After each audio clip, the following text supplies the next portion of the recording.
people. Are Yeah. you ready to party? Party rockers. Yeah! Hoorah! We're back for another weekend of, well, out-of-character stupidity that's gonna blend into in-character, and kind of inevitably. Excuse me, wow. Just to pick up directly where we left off last time.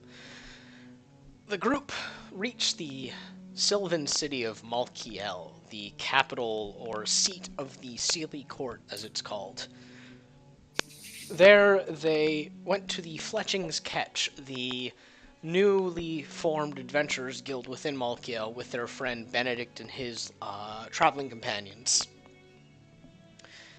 Settling down there a bit, they then proceeded to wander around the city a little bit to get their bearings.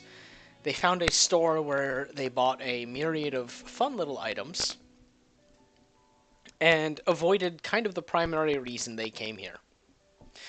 They rested up for the night, and not morning, because it never really dawns in this city. After their rest, they came downstairs and began to discuss what the plans were. After much evasion and attempts to figure out ways to be a little circumspect about this, the group tried to question some of the citizens of the city, or even the owner of the Fletching's Catch or not the Fletching's Catch, the inn you guys stayed at. Wow, that threw me off. Quickly enough, you learned that the citizens don't know much, and Sybil realized that the best way to go about learning anything is to ask questions from the source. You then decided to approach Titania's garden, or the Garden of Titania, the central structure within the city within the waterfall. Approaching it, you found that it was guarded by two floating or flying babies that looked a lot like cherubim, but not really angelic in any way. There they posed a challenge to you. Play a trick on them that they thought would be fun enough to let you in. Sybil used a charm spell to convince one of the small babies that it would be able to see its one true love within the depths of this gemstone that she provided. Falling for the charm, the baby allowed passageway. We're picking up with you guys stepping past the baby, the entrance behind you closing shut with the big branches that made up the archway just tumbling down against themselves, bringing down the leaves in a loud rustling noise, leaving you guys in a hallway that is made out of trees. I guess hallway is a weird term for it. It's like a hedge maze, but made out of trees sort of thing. Directly ahead of you is just this empty space where the hallway goes forward. Immediately from where you are, you can see that it turns off in two directions, one to the left, one to the right, and at the very end of the little hallway is just a wall. Which direction do you guys go?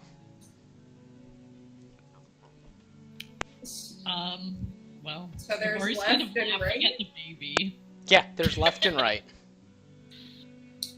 Sybil's gonna look down left, and then she's gonna look down right. Okay, make a perception check.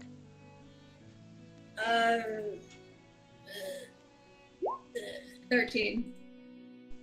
Okay. Down the left hallway, you see that this almost hedge maze-like structure continues on, curving inwards.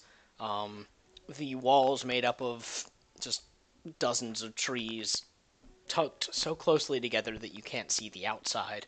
Occasionally dipping inwards what looks like they might be dropping into rooms. You look to the right and you see something very similar. And by very similar, I mean almost entirely. It is just two hallways with little pockets that look like they might lead to rooms.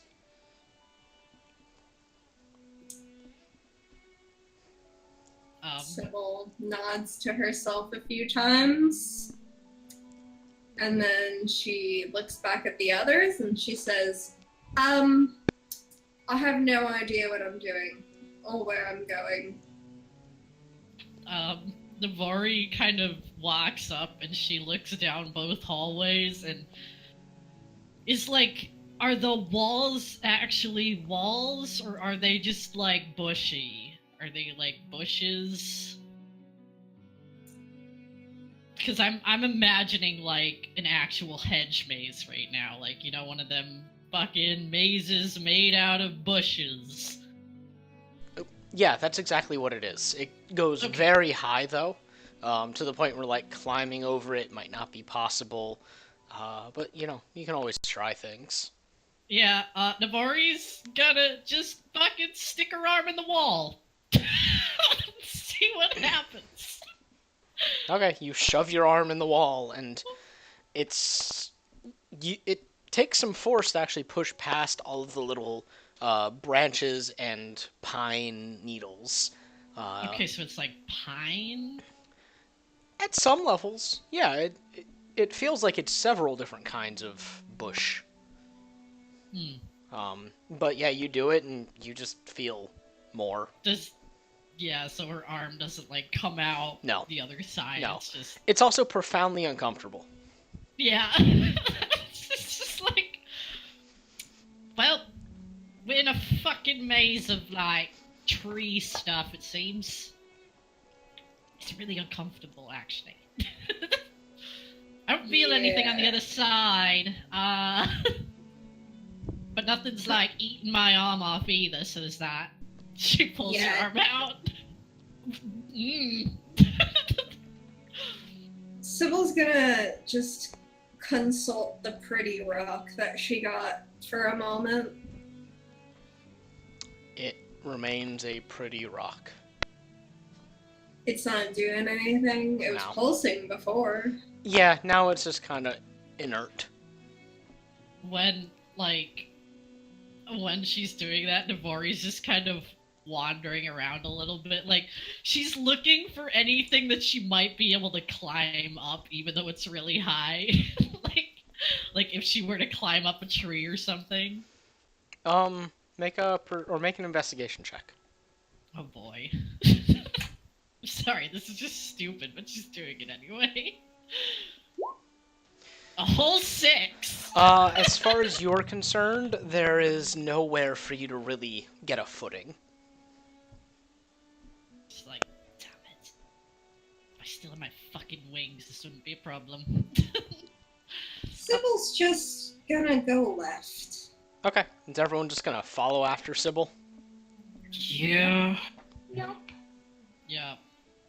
Okay. But when they're going, Navari's looking backwards because she's like, what if it closes in behind us or it changes and we're not looking? So Marty's she's trying really looking. hard not to think about the exact same thing. Okay. Yeah, you guys all follow, and as you're walking, you see, along the little bush walls, there are open doorways made out of that kind of marble twining material. There's no, like, shut door. In some cases, there's, like, a small curtain. But by and large, whenever you pass one, you see various tables set up within. On occasion, you see some of those interestingly dressed and colored individuals sitting around talking or painting or a variety of pursuits of some sort. Okay. Navari, being an ass, is gonna pay attention to one particular thing and remember it and see if they pass it again. Okay. Make a nature check. Oh my gosh. I'm already sorry. She's just being. Okay. Oh, wow. Wow. Okay. Yeah. You She's on this shit. I can't. yeah. She's doing fine. You pass a room and you kind of put it in your memory, this room where there's individuals sitting around painting.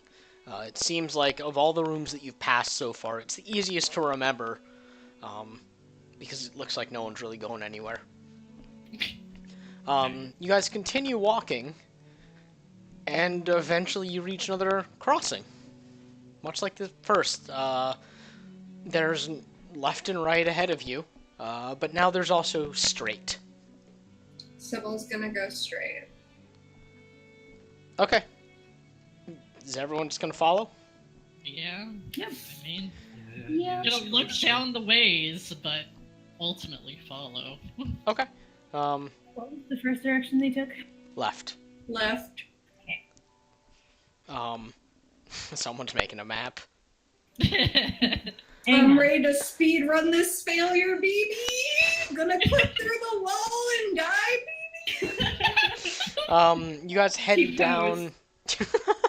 T-pose and start vibrating through the floor. Yes. Everyone just watches Sybil fucking have a seizure. Oh no. No clips her way out. Right. Yeah, so you guys go straight for a little bit, and you continue to pass these rooms. And each time you pass them, you start to look up, kind of trying to see just what is up there. And you see that these are actually the spires that you saw peeking out of this big structure.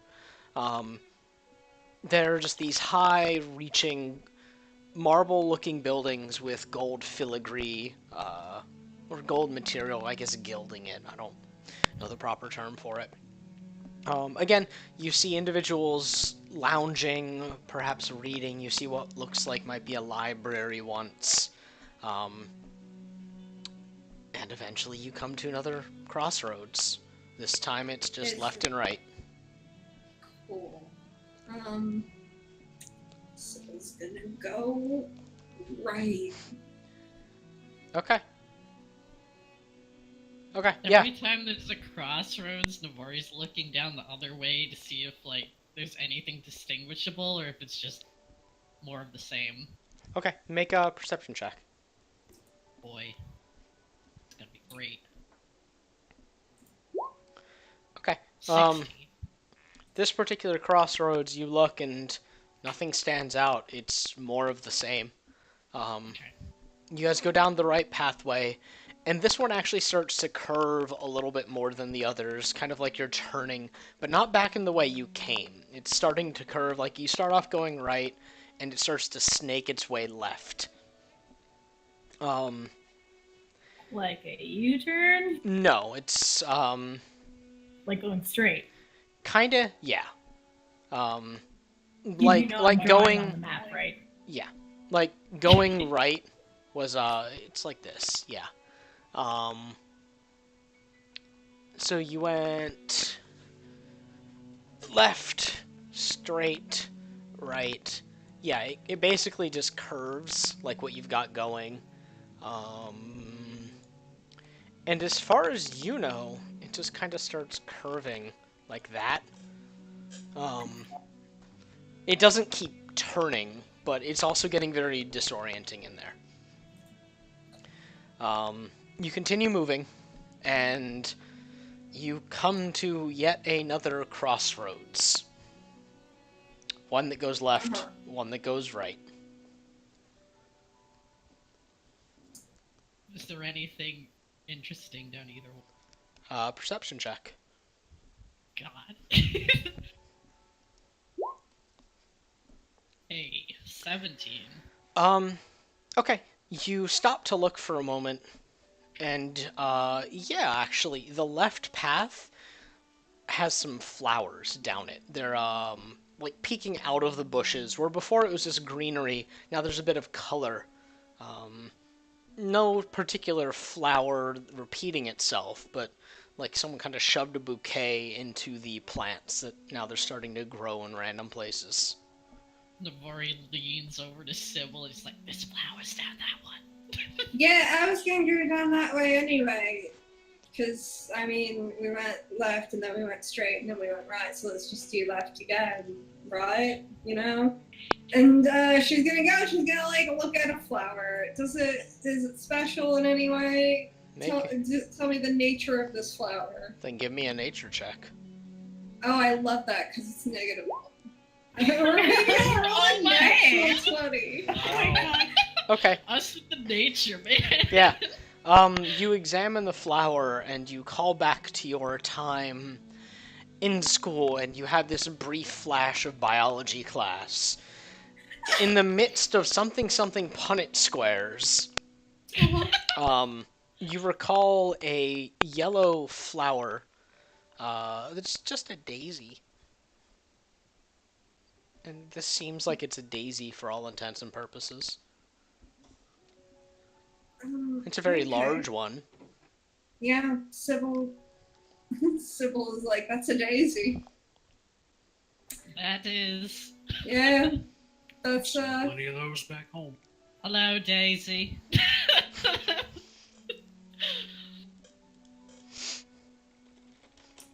right.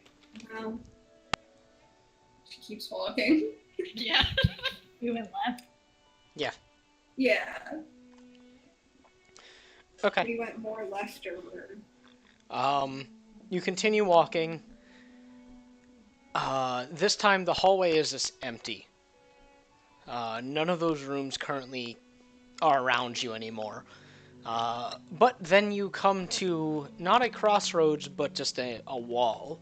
And in front of it are about a dozen or so flowers that are, they're kind of pinkish with like red whorls going through it.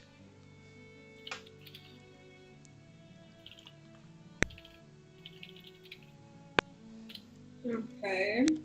Are they large or are they just regular sized flowers just hanging out? These are, yeah, they're kind of large actually. They're about fist-sized, and they're kind of, trying to see. Let's see, I don't think I can show you guys a picture. Let me see. Do I have one? As Max is searching for a picture, Sybil's gonna stand there, you know, in front of the wall with her hands on her hips, elbows akimbo. And she's gonna say, wow, you know, it's comforting to think that I'm just gonna die in these hallways. But I'm very sorry that I brought all of you to die with me. Maury just starts cracking. At least the scenery is nice. I was about to say. Okay. Yeah, these Cats flowers... from the rear just sighs loudly. These flowers are like kind of long, and they split open and are... The petals splay off to the sides, kind of like a dress, with like the stamen in the center. And these ones are like red with, or they're pink with like reddish whorls around them. And the stamen aren't legs. What? They're not legs. No. Okay. I see why you'd ask that now that I think about it, but no. Yeah. Sybil's gonna pull a knave and try to stick her hand through the wall. Okay. And just for reference, they look like orchids. Okay. Yeah, that's not something that... Yeah, that's not really a check. You shove your hand through the wall. What is your armor class again? Oh no! Oh, baby! My armor class is... Oh god, they changed the character sheet. Now I don't know where my armor class is. Okay, it's 12. It's the It's shield. 12. It's the shield. Yeah. 12? Yeah. Yeah. Okay. You shove your hand through the wall, and you feel vines wrapping around your arm. Pretty tightly, actually, to the point where it starts to become painful, and then it jerks you, and you guys see Sybil just get sucked into the bush and is gone. God. Before that happens, she goes, "Hey guys, I feel something kind of." Oh, can you catch her? Yeah, Maury's you- gonna try to grab her. Here we Both go of you again. make just a flat... Actually, this would be... Let's say athletics. No. Yeah, Why athletics. am I constantly Both following of the us? walls? Yeah, both of you go ahead and make athletics checks. Oh boy, this is gonna be great. Look, oh, not as bad as I thought. Oh no. God. Okay. Well, it was kind of a low check. You guys Caught off both guard. step forward real quick as you see Sybil start to get jerked forward, and you wrap your arms around whatever you can of her, and give a hard tug back. And Sybil's like, ow, ow, ow, ow, ow. Okay, wait, let's just think this through. Maybe I can finally ride. and to as my Sybil's death. speaking, she gets jerked out of your grasp and is gone. Oh my god. Well, Oh, bad. So The Cass Mori is just gonna goes in bull there. rush the wall. Okay. Cass, make an attack roll. Okay. Navori's trying to just go in there. There's no need to Like an be idiot. scared, my friends. Just join me on the wall. Yeah, that's what Navori's doing, like an Yeah. idiot. Well, Oh it no. was nice knowing you. Fuck. Kess, Navori, and Maria, Kess, you charge it and bounce off. Maria and Navori, you guys kind of shove your arms in as much as you can before it feels like you're shoving your hand into mesh wire. Mesh wire that's a little too small, so it's very uncomfortable.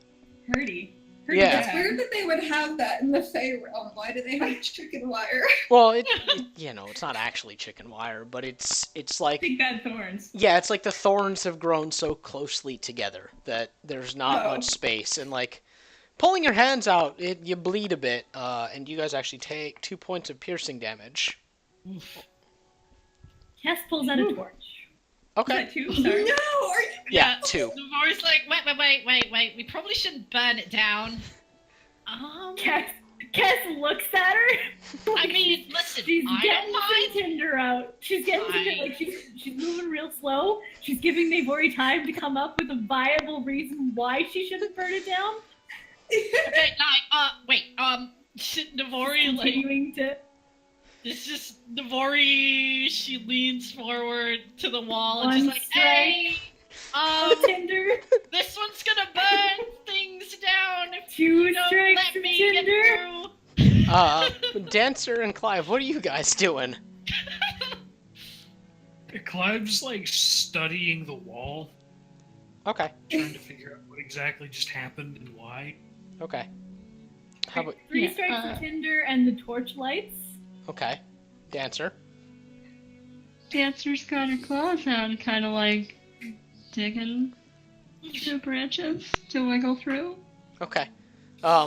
You're actually making some slow progress because you have claws that are able to pull away at the branches. Clive sees this and he stops, looks at their claws, looks down at his hatchets, and looks back at the wall and just pulls out one of his hatchets and starts fucking chopping at the wall. There you go, Uh, Clive. All right, Clive, All right, if we're Clive doing and this- Dancer, make attack rolls. Cass waits patiently with her lit torch. Sybil, meanwhile, is like that caption from The Simpsons, like, haha, I'm in danger. All right, Clive, roll damage. Dancer, roll damage. Lovely. We're getting our ones out of the way. Got it. Okay. You guys tug away some branches enough that you see that the thorns are very much meshed together very tightly, and it's like a vibrant green color. Does it look like anything? You can make a nature check if you'd like. Oh boy.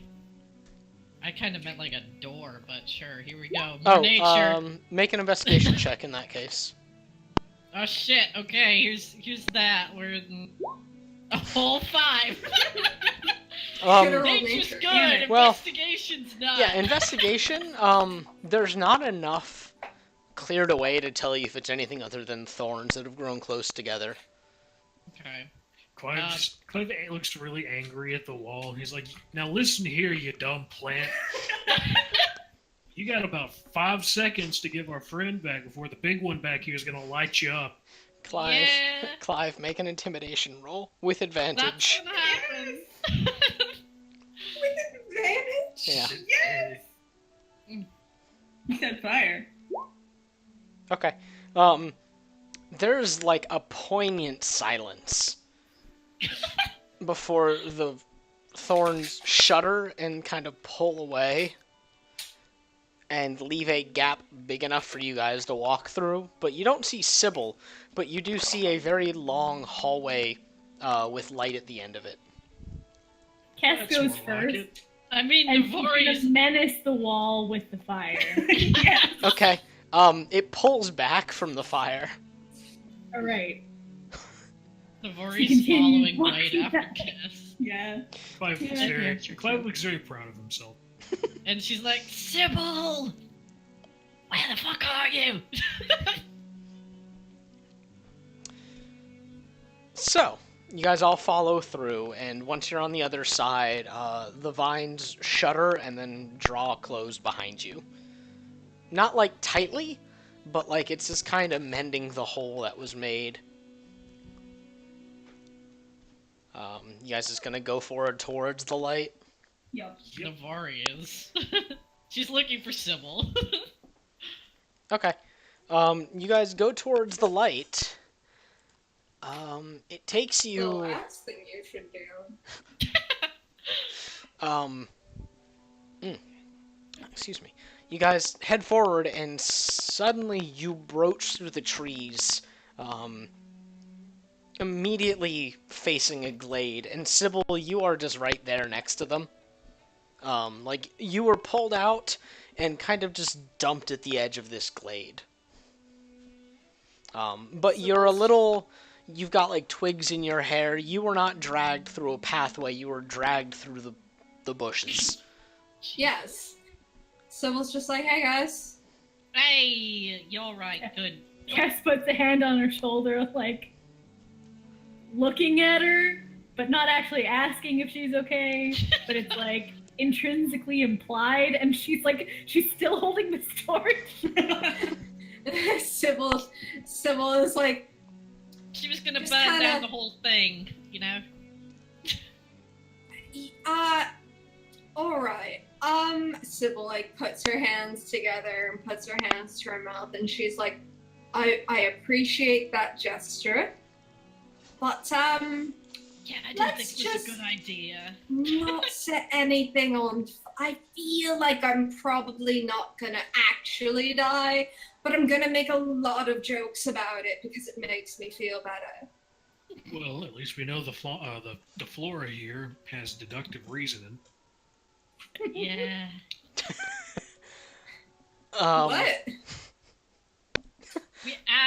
We kind of, was like, hey, we're gonna burn you down if you don't, let us see our friend, and it opened up and let us through. So, Cass smiles. It's weird. Somewhat distant from you guys, and by distant I mean like maybe 3 to 5 minutes walking, you see that the glade becomes very densely populated with flowers. Not towering, but just a massive bed of flowers. Even from here you can see that it's well kept, kind of like a botanical garden with things arranged in specific patterns that you can't identify, but it's obvious that this is a garden that's tended to. You guys is gonna. Hey, you think So- that's the garden over there? Well- the big one. Yeah, it's a Tanya's garden. I figure. I mean, it's a garden. It's in her home. It's just 2 and 2. Navari just kind of looks at Sybil like, she doesn't really say anything, but it's a "Are you ready?" kind of look. Sybil looks at Navor and she's like, okay, well, first of all, I mean, all right. She's my husband's wife and probably like way cooler than him, and I bet she's like super beautiful and really powerful, and it'd probably be polite to talk to her, but like we're not exactly here for that. Let's just not step on any flowers and keep going. Navori just nods. Cass is gonna keep her torch lit. Okay. They last for like, what, A few 10 hours. hours or something? Yeah, they last a while. Her Oh. angry peasant torch. Yeah. Yeah. A rioting torch. Alright, you guys make your way over to the garden, where you immediately do find that there's a pathway that you can go down. And there's like this nice little fence cordoning off the pathway from the flower beds. And I'm assuming you guys just all kind of hop on this little path. Sure, Navori's I following guess. us. Okay. Yeah. You guys head over to the path and start walking it, and you see that this is all leading towards a central structure that's kind of like a gazebo. In fact, not kind of, it does look like a gazebo. Easily seen. I'm sorry. Who's gonna cast Detect Evil? I'm waiting. I mean, we got the paladin, so, you know. Actually, yeah, you know what? Alright, so Cass is gonna use her divine sense. Okay. Alright. And she's You gonna. You just detect a shit ton of fae. Like, She can only detect celestials, fiends, and undead within 60 feet that aren't behind total cover. Okay. You activate your She does. divine sense, and there's a little pulse in your mind Oh, of good. divine energy reaching out, and the only thing that comes back to you is a very pleasant scent of flowers. Disgusting. Okay. But yeah, there's the gazebo, and from this distance you can see that there are two chairs that are very clearly a bit more than chairs, but you can't catch out any details from your distance. are they occupied? You do not see anybody sitting in them, no. Well, Sybil, don't go. Walk right up to that gazebo. Okay. And Gazebo? just, yeah, the gazebo. And just stand there and look lost. Okay. Navari follows. Okay. You guys all just stomp up to this gazebo, stepping up to it. It is made out of wood and painted white. And within it there are two thrones you can see now. One is rather simple, made out of just a dark wood, clearly like a throne, but no decadence to it. The other one is carved out of this pale, smooth wood that's streaked through with dark colors. The two edges of it curl upwards into what look like antlers, and flowers wreath the antlers. And as you approach, there's a quiet popping sound, and you see two giant butterfly wings unfurl from inside of the or from within the seat of the decadent-looking throne. And a moment passes as it looks like a butterfly emerging from a cocoon. And there sits, floating above the chair a few inches, is a pale-skinned man with long black hair, yellow and black clothing, smiling this shitty smile at you. Is he wearing a flower crown this time?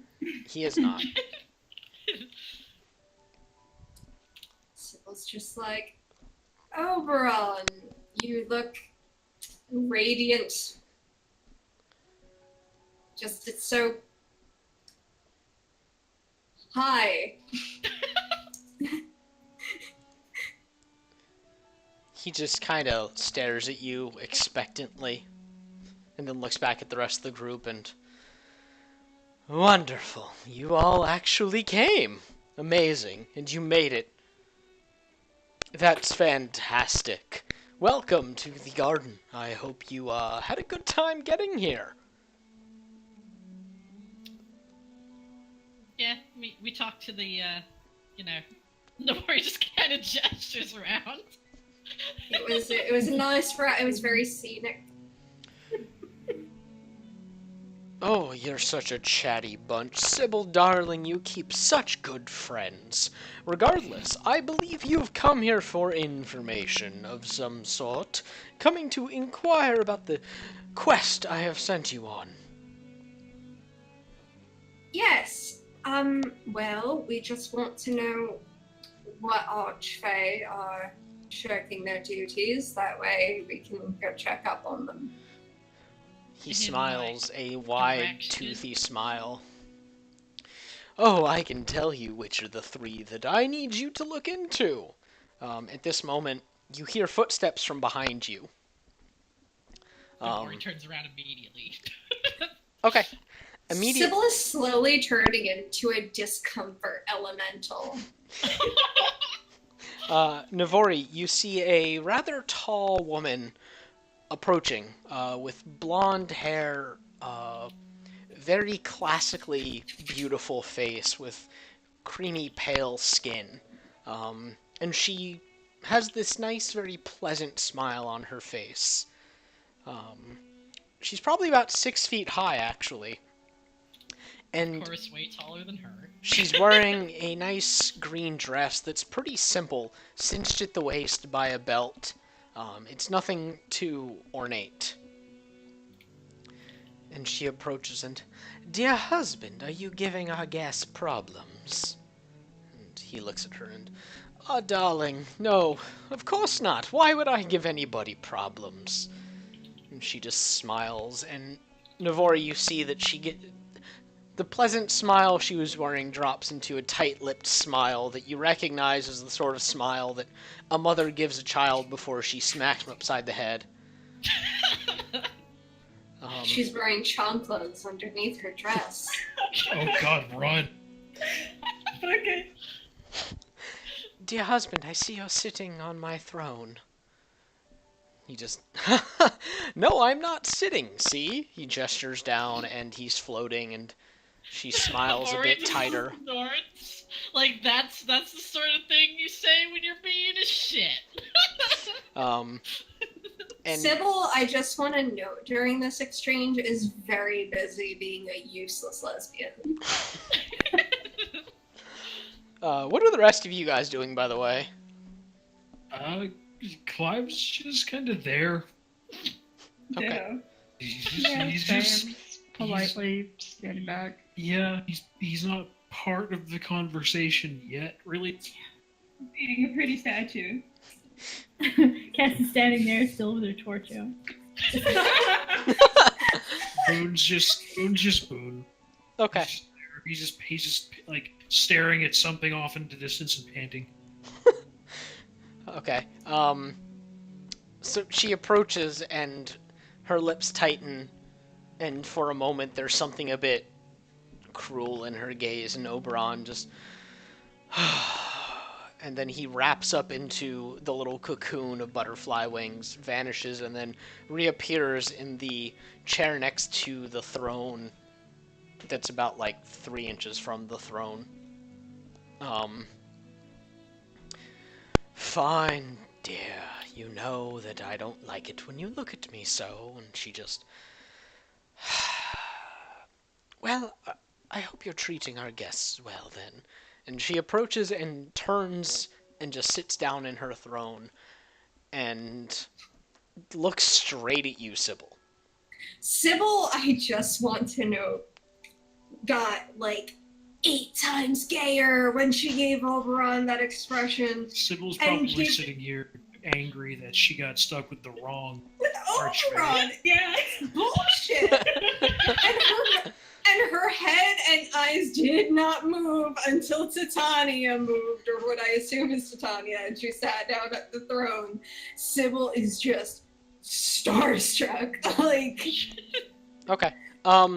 And in your starstruckness, you get a good look at her. And she looks young until you really get a look at her. This is when you kind of begin to really notice things about her. She looks ageless, actually, but in a rather exaggerated way. Almost like somebody saw a picture of a person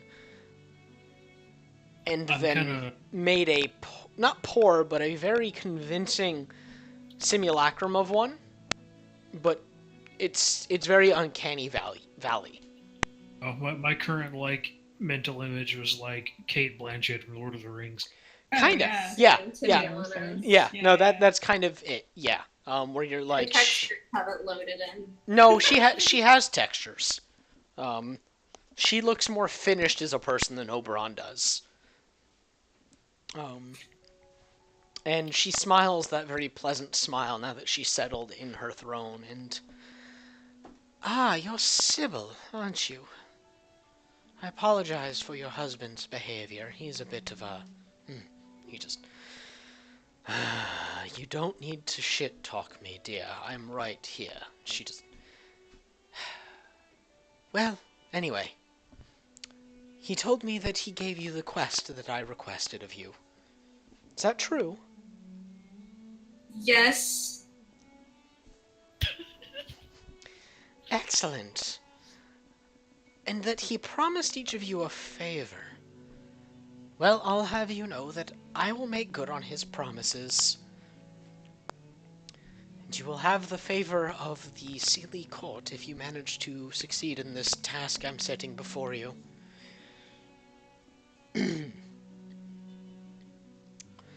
You're inquiring about the Fae, or Archfae, rather, that are acting up, so to speak? Sybil just nods. Do you need some water, dear? Are you okay? No, it's fine. I just got a little bit disoriented going through the hallways. It'll pass. Ah, You're yes. pretty great. The Mori sort of stage whispers. Well, okay. Well, the three that are currently acting up are our daughter, Veranestra. I believe you heard of Relkath. And then there's Skelai. But he's not quite acting up so much as he's being a little too precocious. We need somebody to put him in his place, and regrettably, we are not allowed to act out against him, and it's better that it is non-natives than to throw him to the Unseelie. Gods know what they might do to him.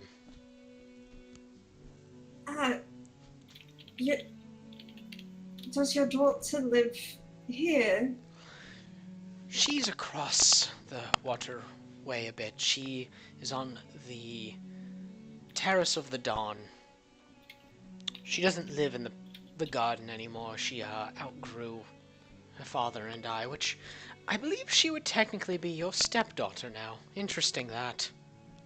Sybil just looks like a little pale. Well, I mean, I haven't, we're not married yet, so I just, I don't want to walk in as if I have any sort of connection or authority. That seems rude. Oh, well, you're acting on my authority now. So you've got plenty. But that's only so good. I digress. Yes, Veranestra needs a bit of correcting. She is our Archfae of revelry in the solstice, and, well, without her performing her duties, time doesn't move. Relkath, as I believe you know, is the protector, and from all reports, he's not been doing that. I believe you were attacked by some satyr on the way here. Yes. My sincerest apologies. Sybil just, she shouldn't be talking. Titania apologizes to her and her face gets red. Do you need to lie down? Is she always? Is she No, okay? it's- And she looks back to the it's rest like- of you guys. Um, I, I think she's a bit overwhelmed as well. Yes, I'd imagine this is a lot to take in. Well, that's quite understandable. As for Skeleye, we're a bit worried. He is our resident mischief maker.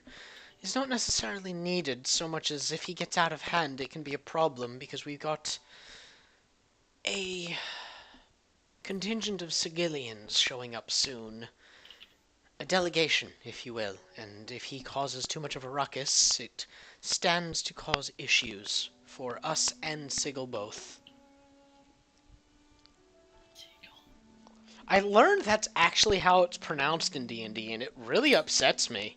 Is Wait, I was calling it Sigil before, and then people made fun of me. see, Yeah, no, fucking, they were talking about it, and it's like, yeah, the word sigil and the place are pronounced two different ways. Sigil is the English word sigil, and sigil is the city, and I'm like, no, that's stupid. But Titania No, doesn't stop. natively speak common, so it's sigil to her. We're not gonna correct Titania. No, we're not. Sybil says, so I'm going to guess this isn't a stop them by whatever means necessary sorts of thing. Well, we'd prefer that it doesn't come to anything necessary, but you do have the authority to do what needs doing. But I don't think you'd be able to relieve us of their presence for good, if you understand my jest. I would prefer not to, even if I could, but I'll keep that in mind. Well- Sybil looks back at the group to see if they have any comments on any hot takes.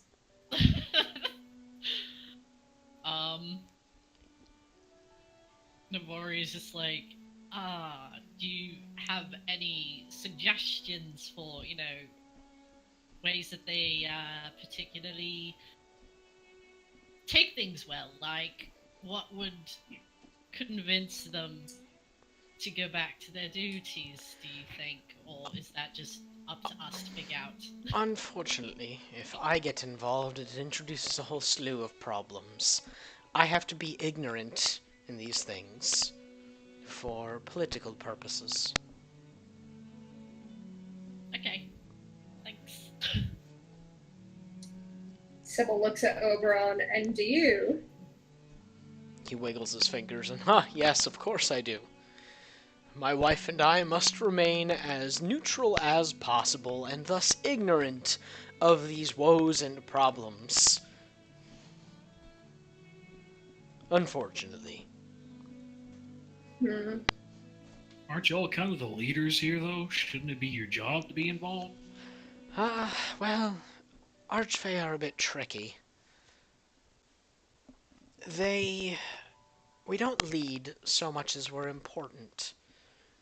And if we act, the citizens will understand that something's wrong, and then it will spread to the delegation, and it could impact things with Sigil quite severely, and we're trying not to have any issues arise.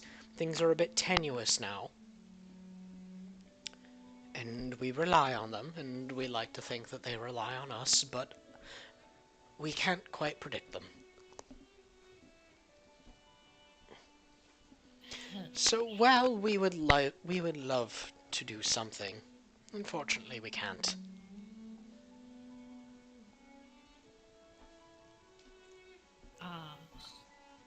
Can you tell us a bit more about each of them, then? That I can do. Veranestra is a bit of a... How do you put it?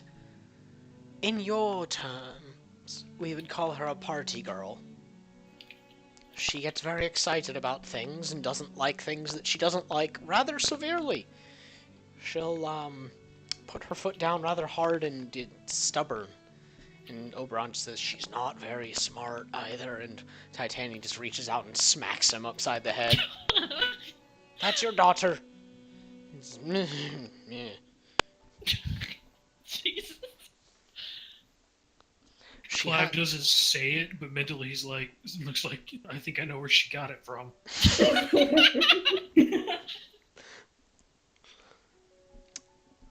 She has a group of very loyal attendants that hopefully they could lend a hand, but we're also hoping that nobody has quite grasped what's going on yet. She's precocious, easily swayed by exciting things, and much like my husband here, is constantly looking for loopholes. As for Relkath, he's, well, about as interesting as a Trant might be. He's stubborn, old, powerful, and very forceful in his personality, and you're not going to convince him of much. Which is why we're a bit worried about him. If something convinced him to change his ways, it's something terrifying indeed. If something took him, it's even more worrying, because he is the Vinewrath protector. Without our Vinewrath, well, we don't know what we would do. As for Skelai, he is, well, a bit cruel. He'll try and make deals that are bad for you. He gives in to our nature a bit more than anyone else. Not a fan of the treaty we have with Sigil.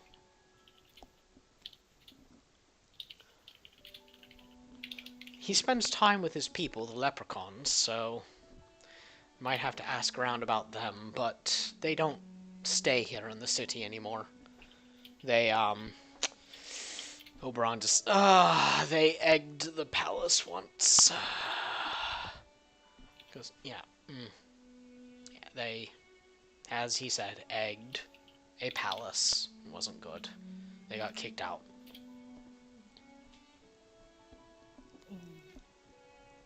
Devori's like grinning. She's trying not to laugh at them, but she's like, may I ask why he doesn't like the treaty with Sigil? Well, he likes mischief and mayhem, and it brings peace and tranquility to a degree. As I said, he is more keen to the nature of our people than he is trying to change and become a bit more up with the times, if you were. Devori just nods a few times.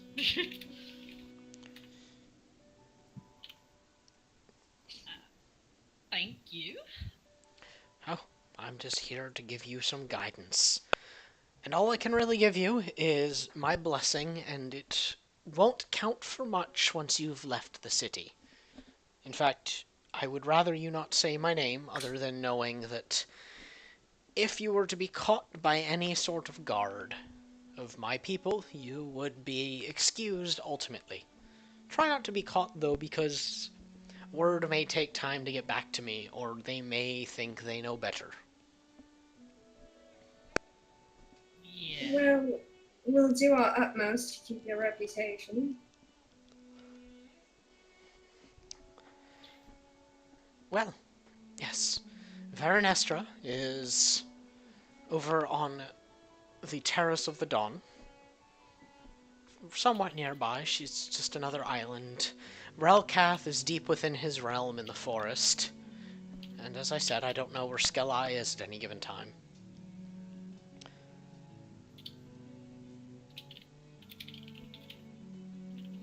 So takes a few steps back and she looks at the others. Does it look like anyone has any pressing questions?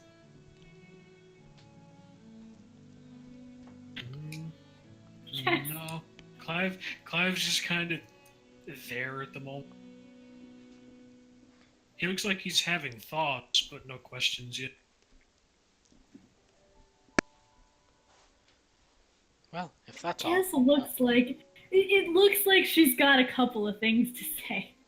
Because they have basically talked around and not actually told them what they want. And it's pissing her off.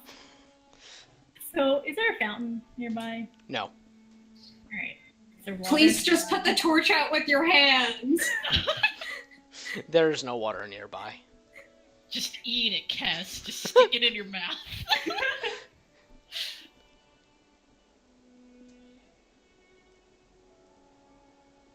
Alright, she lowers the torch. Okay. And like she looks at them and she looks at Sybil.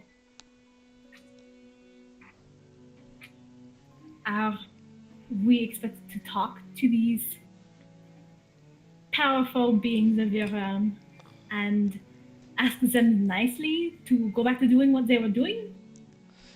You are free to use whatever force you deem necessary. As I said, I don't think you'll be able to cause lasting harm, but in some cases, especially with my daughter, a little bit of tough love can knock them back to their senses.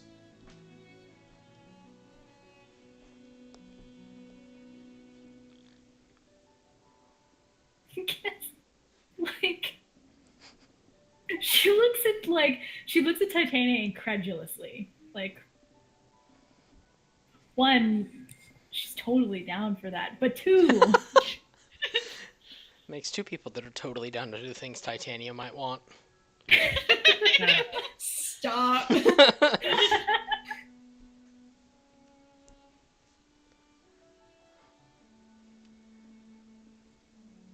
and you think we are capable of this?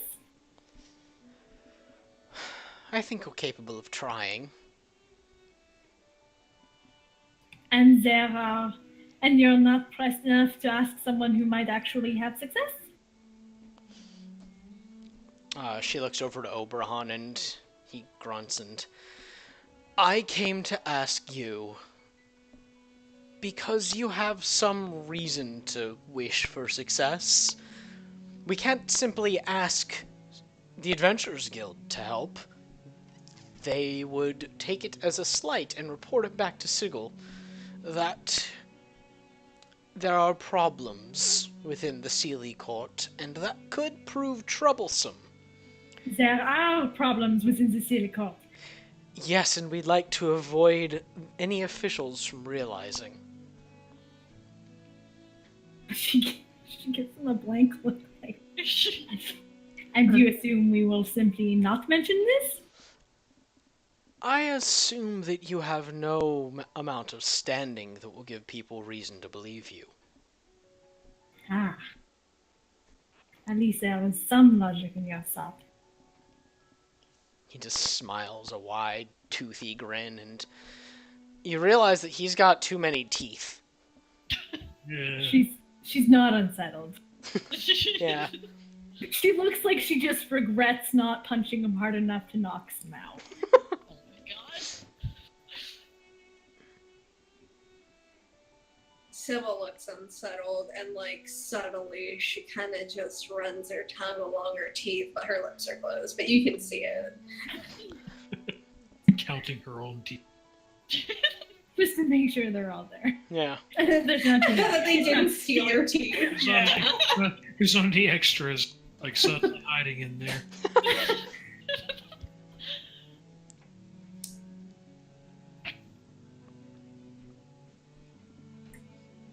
Sybil also kind of looks like, you know, when you're at a parent-teacher conference and your like mom starts arguing with the teacher.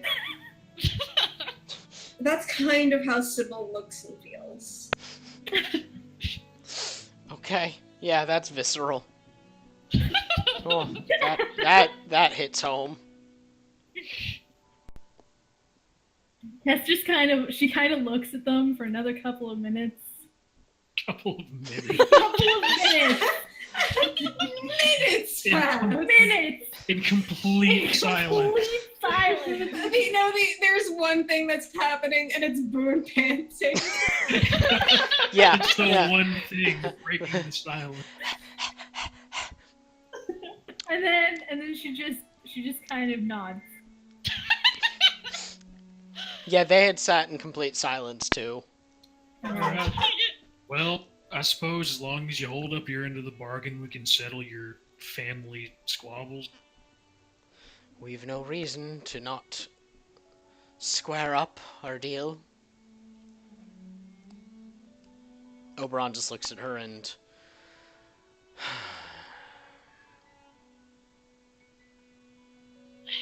Navari has this look like she has questions, but she also doesn't really have the knowledge to ask the questions right, so she's just like, she doesn't really, she's not gonna say anything, but she's kind of like, what the fuck is going on with the Feywild and Sigil? But she doesn't know shit. So I was she's like, wow. Clive's like, out of all the things I expected the Fae to want us to do, solving their, family issues was not one of them. Your contractual obligations for mediating a writer on this. like that, and also weird governmental stuff. Yeah. Or it's just like there are questions here, but I don't know what the fuck they are. Clive's actual thoughts are like, this is your daughter you're talking about. This is your family. Why aren't you dealing with it? It's like, I don't give a shit about we have to stay neutral. Clive comes from a good southern family. He's like, if your daughter's being dumb, smack her upside the head and tell her to stop. Well, the awkward silence is slowly becoming unbearable. So Sybil just clasps her hands together and is like, right, well, I think we've got all the information that we need. Thank you very much for your time. We'll see ourselves out. Wonderful. Now, the way out is just behind you. You may go the way you came, but you will find that it's much simpler this time around. Just keeps her torch up.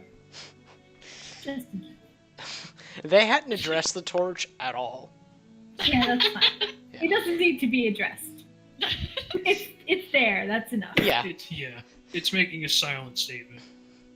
Sybil's just gonna, have one last look at the man she's supposed to marry and the woman that she, feels like she could have, but, she definitely has no chance with, and then she's gonna go. She's gonna go and she's gonna think about, how shitballs fate is. Okay. Yeah, you guys all head out, without any further ado, and you immediately pass through the little barrier that stood between you and the trees, and it's just a straight line from here to the entranceway, which you can see immediately. And you guys head out, and the branches part for you, opening to the outside, where you immediately hear the sounds of a struggle. Of what? A struggle. Oh, You okay. hear and you hear the sound of flesh on flesh, the crack of bone on face. Find the trouble. Where's the trouble? Immediately you see the two babies fighting. Oh, Sybil's gonna ignore that and keep walking. Okay. Yeah, Yeah, same. Yeah. Clive doesn't make any move to do anything about that. Yeah, no. Yeah, it sounds So very as- violent. Fights. As they're walking, Sybil's gonna say, alright, so that was uncomfortable. This is gonna kinda suck. But here's what I'm thinking, right? So their daughter, she's a party girl, right? I don't think applying to her sense of reason is going to solve anything. So what I think we should do is we should convince her to throw a party. And I know what you're thinking, Sybil. That won't solve anything. But here's the thing. What's a recurring line that comes up in every single party song. We're gonna party till the sun comes up. And the sun can't come up if it's already up. Clive looks at Sybil like she's speaking a foreign language. Yeah, Navori's She looking has, at her like she no idea. understands, but it's also like I'm waiting until the Clive part where doesn't. I actually do understand. Clive has no idea where Sybil's going with this. Sybil looks at them and Tess she's is like, taking it real literally, so she's following. Sybil looks at them and she's like, have you guys not ever like been to a proper party? I mean, sure, we had parties and festivals back home. I mean, No, I'm talking like a good party. Like someone jumps off the roof and into a pool. There's I a mean, bunch I've of done that. naked people. that happens sometimes, I guess. Well, there was one time the local hedge wizard tried to teleport about 20 feet in the air. He did a good job. He didn't stick the landing too well, though. Did he splat on the ground? He needed a couple of crutches for a couple of months. But like, what about like, halls with marble pillars and fancy costumes and ambiance, Wait, like bars. Like fucking bullshit rich people parties. Yeah, how do you think I was making my money before we fucking ran into one Okay, but another there's by a fucking schmoozing on the story. rich? No! Clive just scratches his scruffy beard, and you probably get the feeling that he has never been inside like a fancy house or like anywhere that kind of party would ever happen. Oh, well, that's... Sybil shakes her head a couple of times and she's like, this isn't, we need costumes. None of you are dressed for a party. Well, Tess okay, immediately but looks like, uncomfortable. wait, Cass, you can leave your helmet on. I like it. so, like, okay. You never really got to where you were going with that. Like, okay, so throw a party forever. Is it because, No. like, well, you said it. You have to party till the sun comes up, and you can't party till the sun comes up if the sun is already up. A good party doesn't start at like 4 p.m. It's bullshit. You know what? I think you're gonna have to take the lead on this one, because, like, You're suggesting we trick her into doing her job by luring her there with the party? Yes. Oh. So wait, I mean, if her that's job's all fine. if her job is to do parties, and No, she's her not, job is time. Well, her job is to do parties, but her job is also time. So I'm just saying we should somehow combine them. Party party time. time.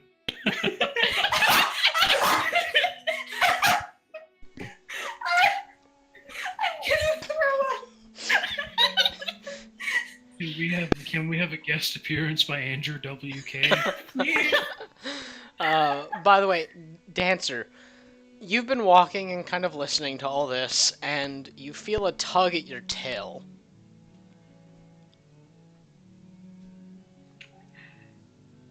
She tries to pull her tail away, but looks over her shoulder. When you look over your shoulder, there is a tiny creature with a pointed cap. Like, just fucking hugging your tail. Is it a garden gnome? Does it look like a minion? oh my god! Don't say that! I We do keep not use that word. I keep getting minioned at work. Oh my god. I'm so sorry. Yeah. Quintessential corporate. And, like, I've told, like, the coworkers I can talk freely to that I'm like, minions are the worst, and they're the ones sending them to me extra hard now. Well, of course. You gave them ammo. I did. I'm so upset. Sorry. I mean, you don't really know what it looks like. You just see, like, a pointed red cap, and it's clinging to your tail, and just... Do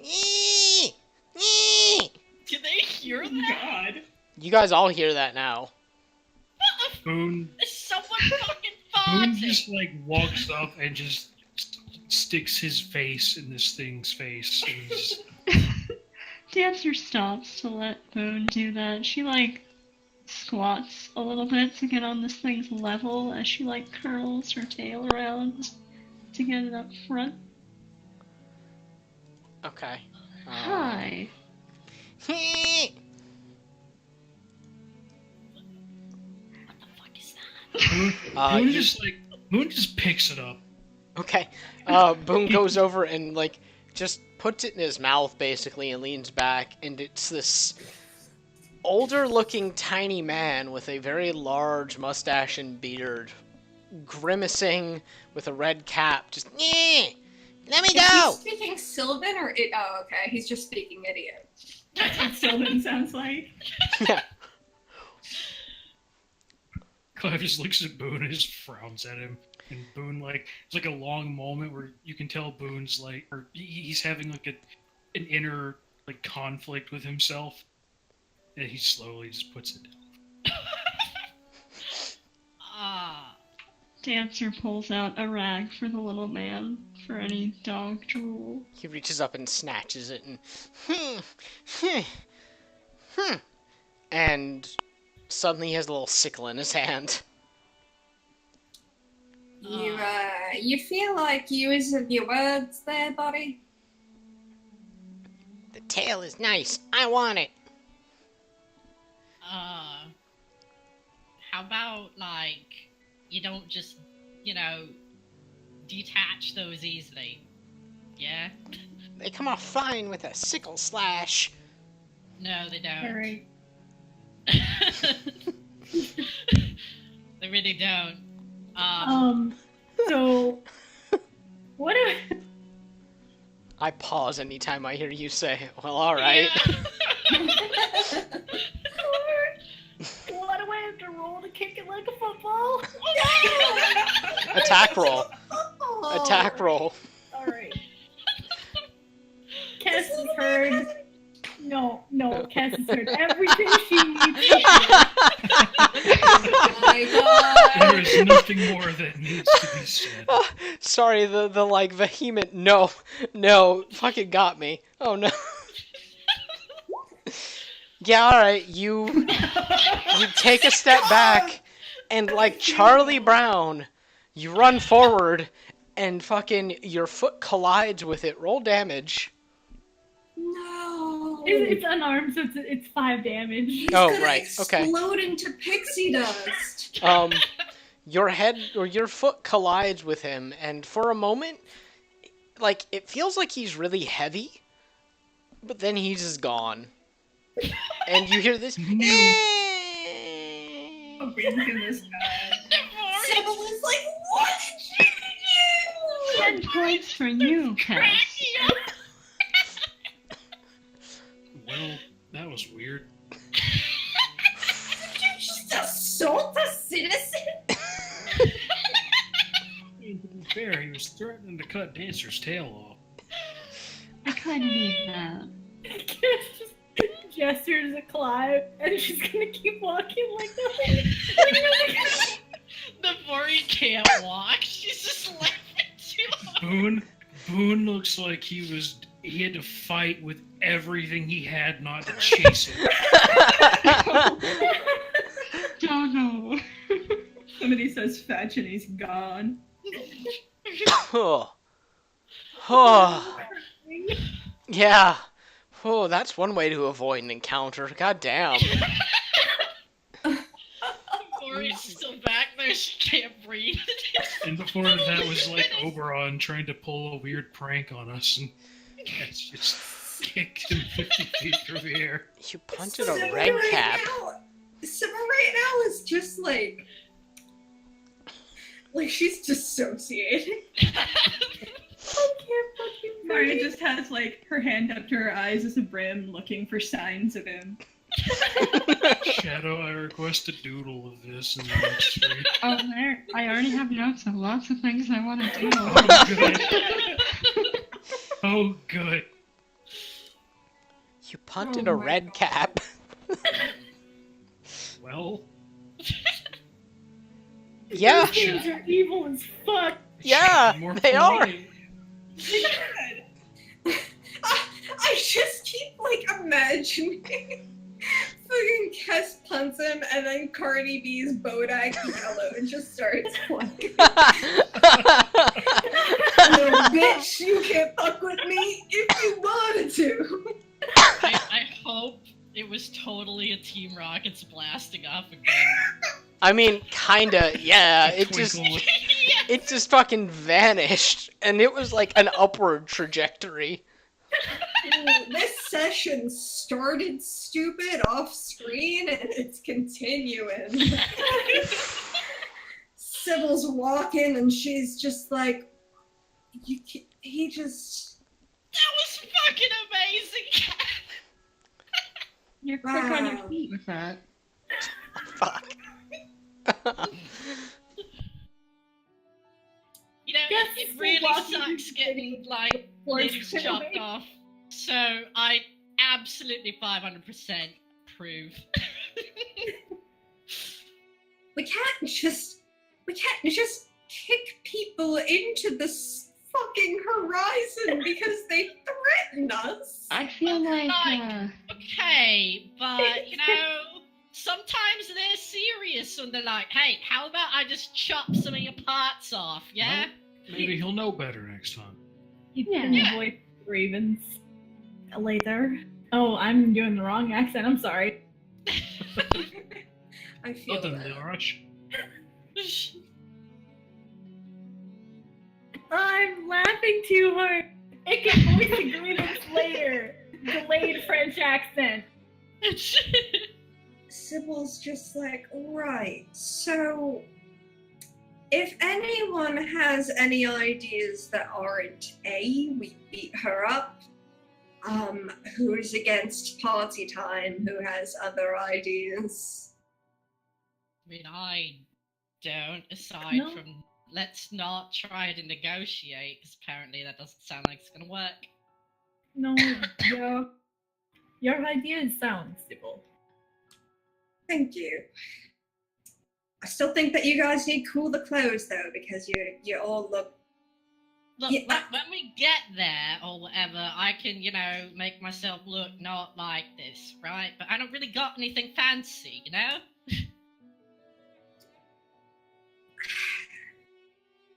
This is I the only know. suit I own. Yeah, I got like my armor and a couple of spare shirts and pants, and that's about it. I could wear the rope armor. Keep a straight face. Sybil is like, yes, you could, and I suggest that. But overall, when everyone starts talking, it looks like people. I guess the rough approximation is like if you told an Instagram model you shop at Old Navy regularly, like she just kind of looks disgusted. I'm picturing that Ryan Gosling scene where With like the Velcro yeah, with the wallet. Velcro wallet, that face. Where like she kind of looks like disgusted and then like just ugh. Yeah, Navori just kind of looks at her. It's like, hey, look, anything I got that's fancy wouldn't do well in the streets. That's sorry. Well, we're gonna go to a castle. I mean, anything fancy I wore. Okay, Just get well, where are we dirty. gonna get some fancy shit, yeah? Sybil just opens her arms to the completely ornate city they are standing in. It's like, yeah, should we go shopping? I'm pretty sure I want to say that nice clothes here probably cost an ant's piss. Like, they seem pretty committed to an aesthetic.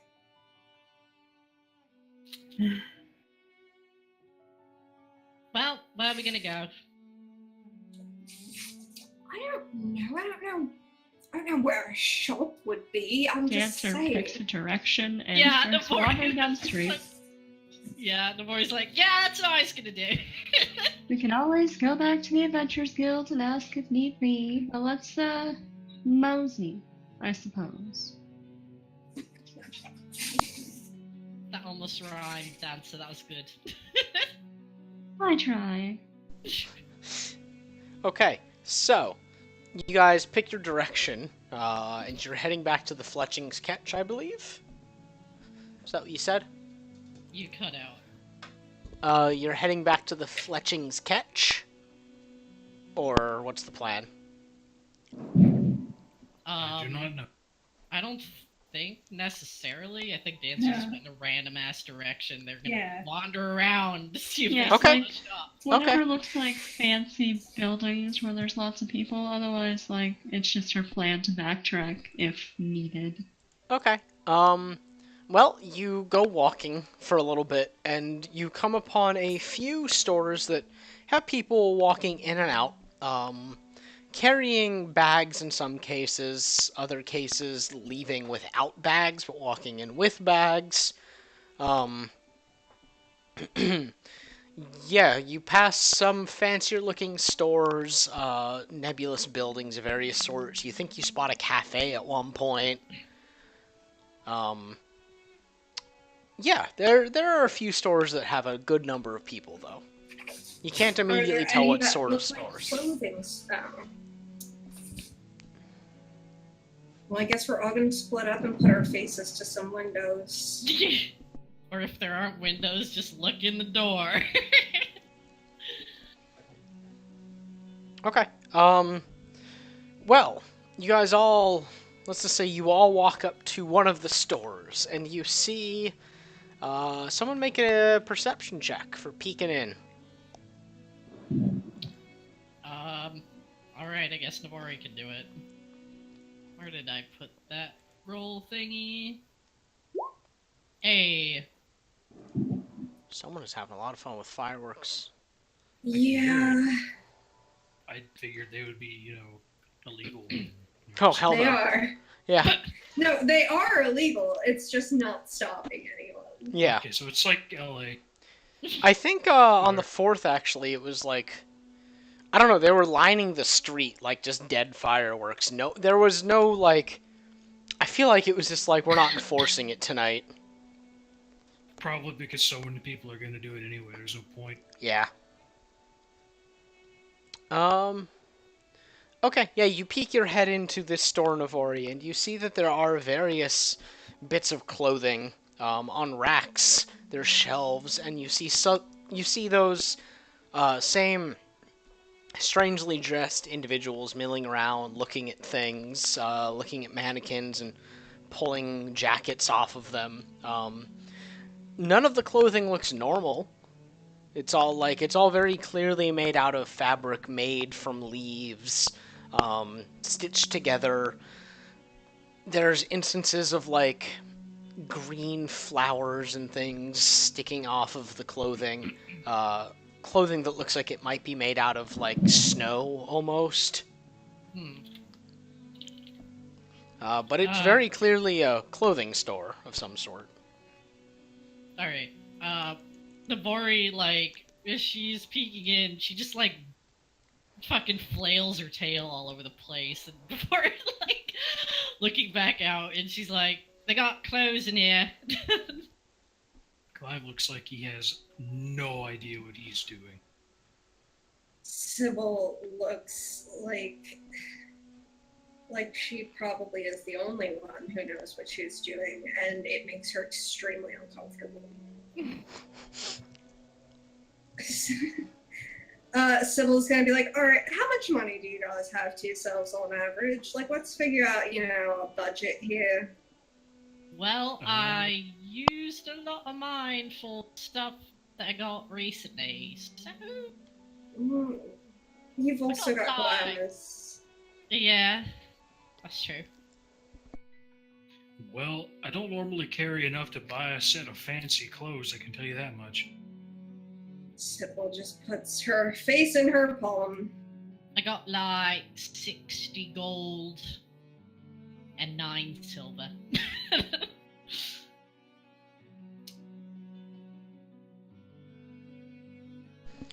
Sybil, you know that is more than enough. Does she? She has no idea what this Fey economy is like. In Sigil, it is more than enough. I didn't hear you. You cut out. In Sigil, it is more than enough. Sybil's like, all right, well, we probably have enough money. So let's go. Let's just try on some clothes and get ready to party. Fucking get yourselves in the mindset because we have quite a road cut out ahead of us. And frankly, I'm not sure if I can. Look at what I'm working with! And she just gestures to the group. Rude! I was like, what are you talking about? I'm just worried that, you guys just don't know how to have a good time for Sigillian standards, let alone Well, that Hey, makes sense standards. considering I ain't Sigillian. Wow, Sybil, wow.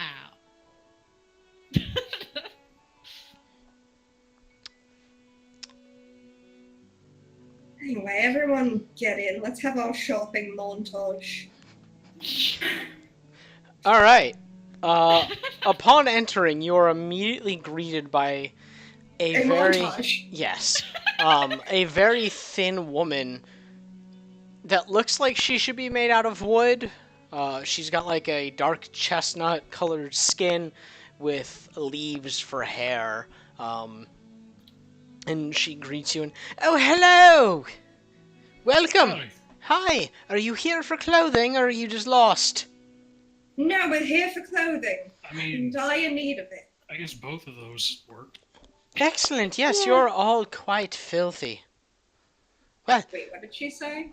you are all quite filthy. Excellent. Sybil, looks down at herself and then Hey. looks up at the woman and she's like, I've been using prestidigitation every morning. Clive doesn't look like he disagrees with this lady personally. Yeah, Navari's just like, yeah, I've heard that He before. knows Half and half right here. He knows he's like a dirty forest man. He knows what he is. He ain't got a problem with it. Well, Clive doesn't smell bad though. He just smells like earth. dirt. He smells like dirt. well, I have the perfect thing for all of you just looking. Come, come. And she shepherds you guys in. And do we want to do a montage of this, of everyone trying on various clothing? I mean, Well, you could just. What? I don't know. Do people want to give the fate of their outfits in my hands or your own hands? Sure, Absolutely. because Clive has no idea what he's doing. He needs help.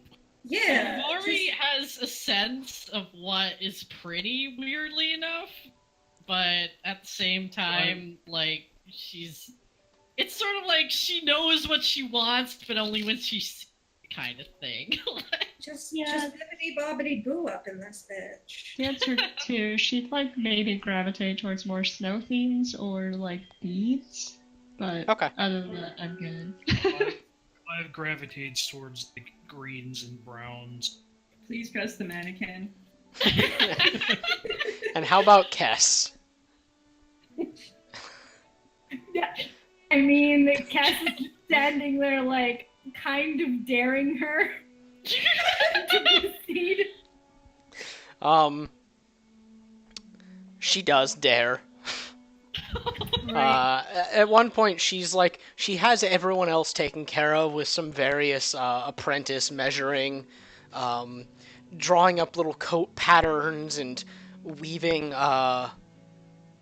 branches and vines together to make elaborate outfits that you have no idea how they work. And she looks at you, Cass, and approaches and, well, what shall we do with you?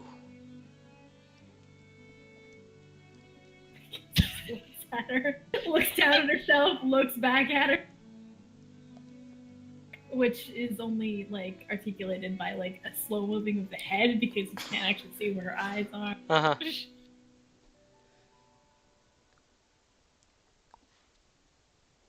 Silence. crosses her arms. Well then, let Mother Suriel take you under her wing, and we will get you in something perfect for you. She walks up and puts her arm around your waist and directs you off. Oh my god. She goes, but If- like reluctantly.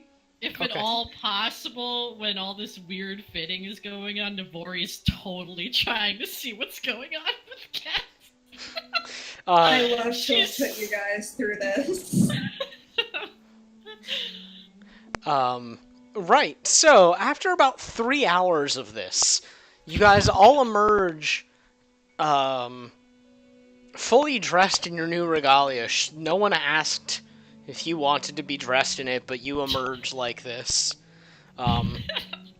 Clive, you come out with a very nice fitting coat made out of fresh green colors. It looks like it's springtime colors, and it looks like there's some like grass woven in.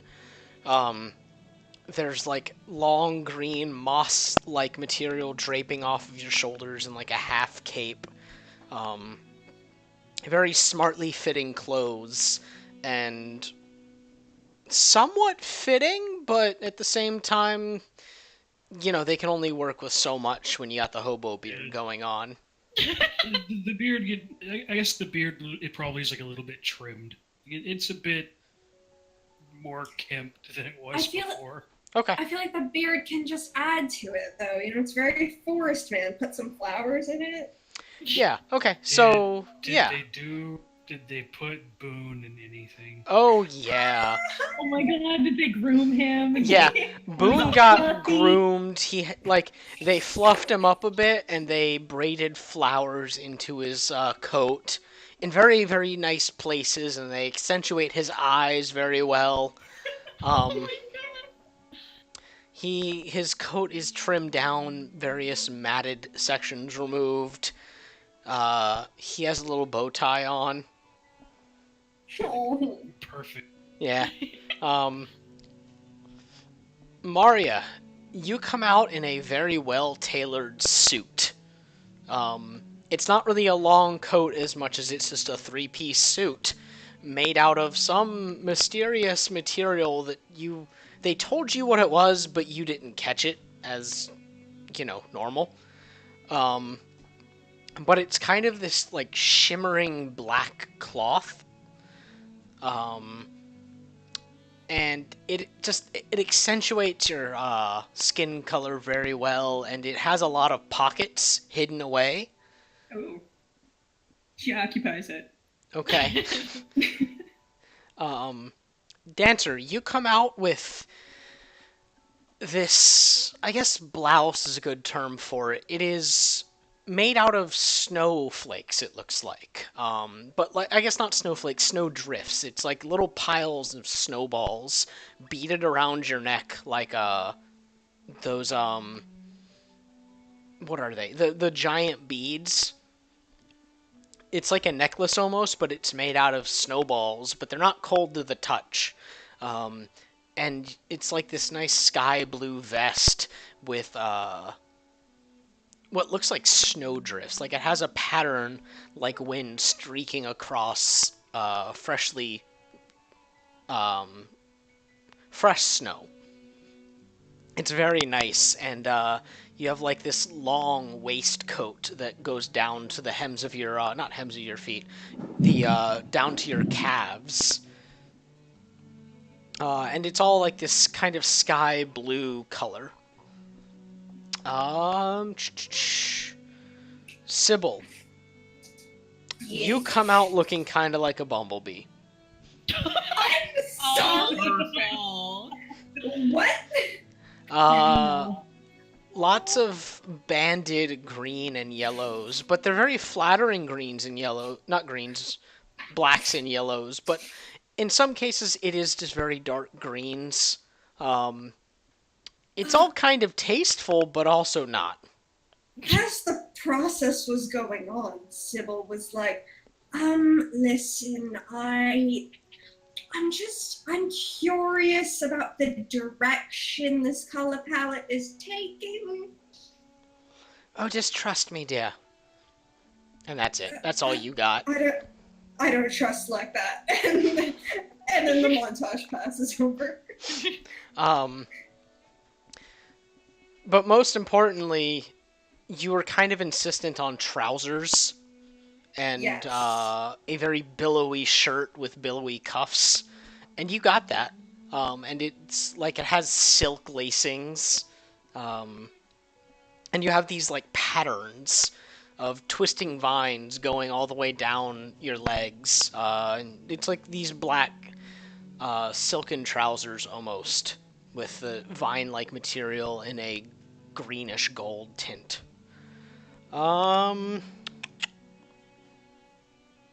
Navori, you get a kind of...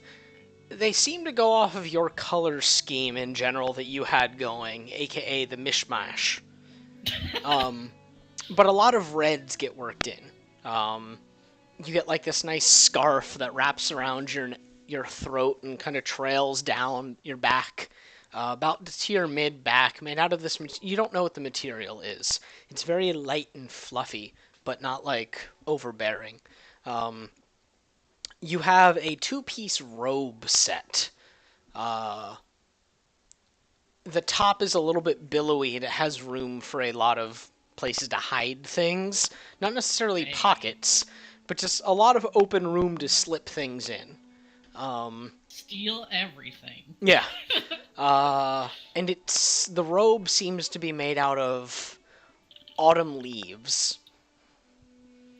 And then the bottom half of the robe is this very billowy, but also easy to tear away. To underneath, you have a pair of sensible trousers. Hey. He has breakaway pants? Yeah. And then there's Kess. Oh boy.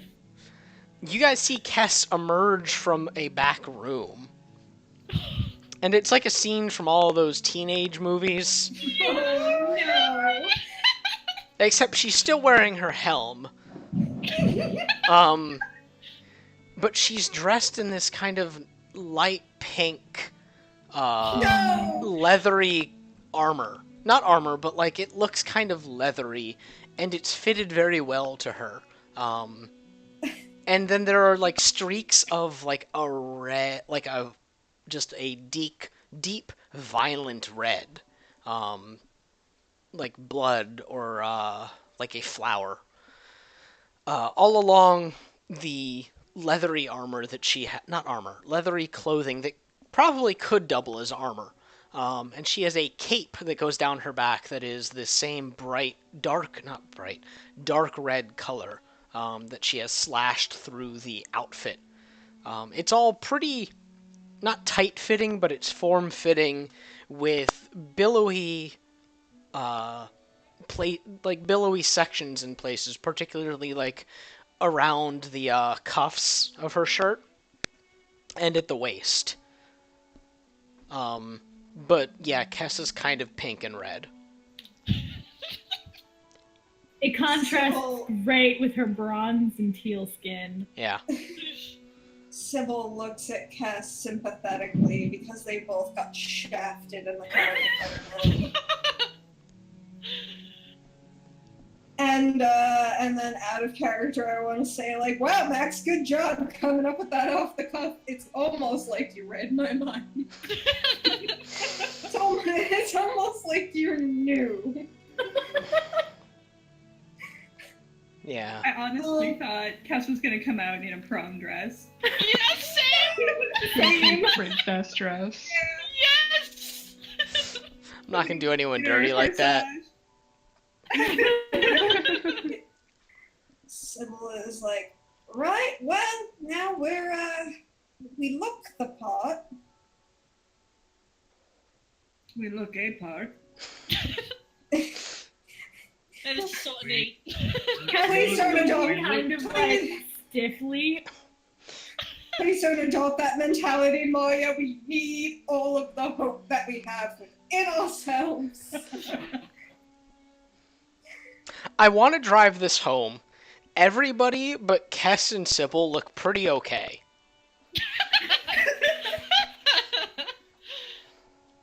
Yeah, Namori's kind of twirling around in her billowy stuff. And I mean, Cass could look okay depending on your perspective. Poor Sybil, though. Yeah, like, Oh, messed with, Bumblebee. like, Sybil's thing. I'm just like, does it look like, okay, I have a few questions right now. Just about this outfit. Has anyone else been walking around looking like a bumblebee? Or is this just the world's, like, intrinsic way of saying, hey, look at me! I'm connected to Oberon! You've not seen anybody wearing Bumblebee-esque clothing? No. Sybil's gonna go up to Vernestra and just be like, do you like jazz?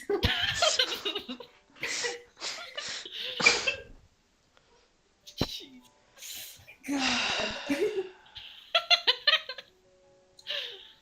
Yep. So Sybil, did we leave the boutique looking like this? Where are we currently? You guys are all in the street in front of the boutique. Sybil looks at the others and she's like, right. Well,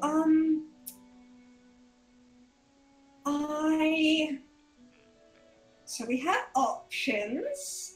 We can try to go see her now. Or we could try to rehearse some sort of just, you know what, never mind. Let's just go. Yeah, I was gonna say, you know, like, we don't fucking know shit. What's Yeah, up no. here to just being ourselves? Because nobody actually likes the real version of yourself at a party. You're always selling a fancier, glitterier version and a drunker version. A much drunker version. That might have something to do with the glittering. Sybil is just... Remind me if we're ever out in the country to take you to a hoedown. Show you what a real party's like. I want a plate of macaroni salad as big as Maria's head. Hell yeah. Yeah, me too. And Clive's like gonna- 4 Clive's different gonna- potato salads. Clive's gonna Yeah. teach everyone how to square dance. Yes! Well, Sybil's like, I feel like the term hoedown has different connotations where I'm from than where you're from. Oh my god. Oh my god. Oh my god.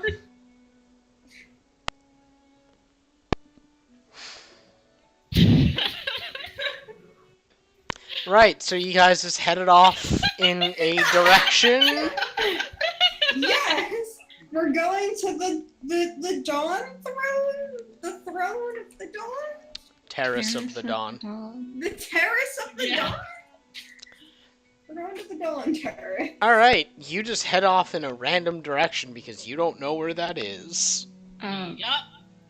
Dancer will be on the lookout for water. Like, if there's any waterways or whatever, since, I keep saying Titania, I'm sorry. She mentioned something about being across the water. Okay. Yeah. You, as you're walking, you're keeping an eye out for water. All you really see is the, waterfall in the distance. Separating these other islands from this main island that you seem to be on. You don't see any, like, waterways within the city, though. At least not where you're looking. Oh, sorry. If they see anyone walking, Nori's gonna go up to them. Okay, yeah, you see plenty of people walking. Yeah. She goes up to someone who catches her eye and is like, hello there. Would you be able to tell us where the Terrace of the Dawn is? They look at you with wide eyes and kind of take a step back, and it's if you head west, you'll find it. Yeah, yeah, West. Got it. Thank you. yeah. Nori's just like, we gotta go west. All right, so you guys kind of turn around. Someone make a survival check. Oh boy. Well, it shouldn't be me. Sure. Was it survival? Yeah.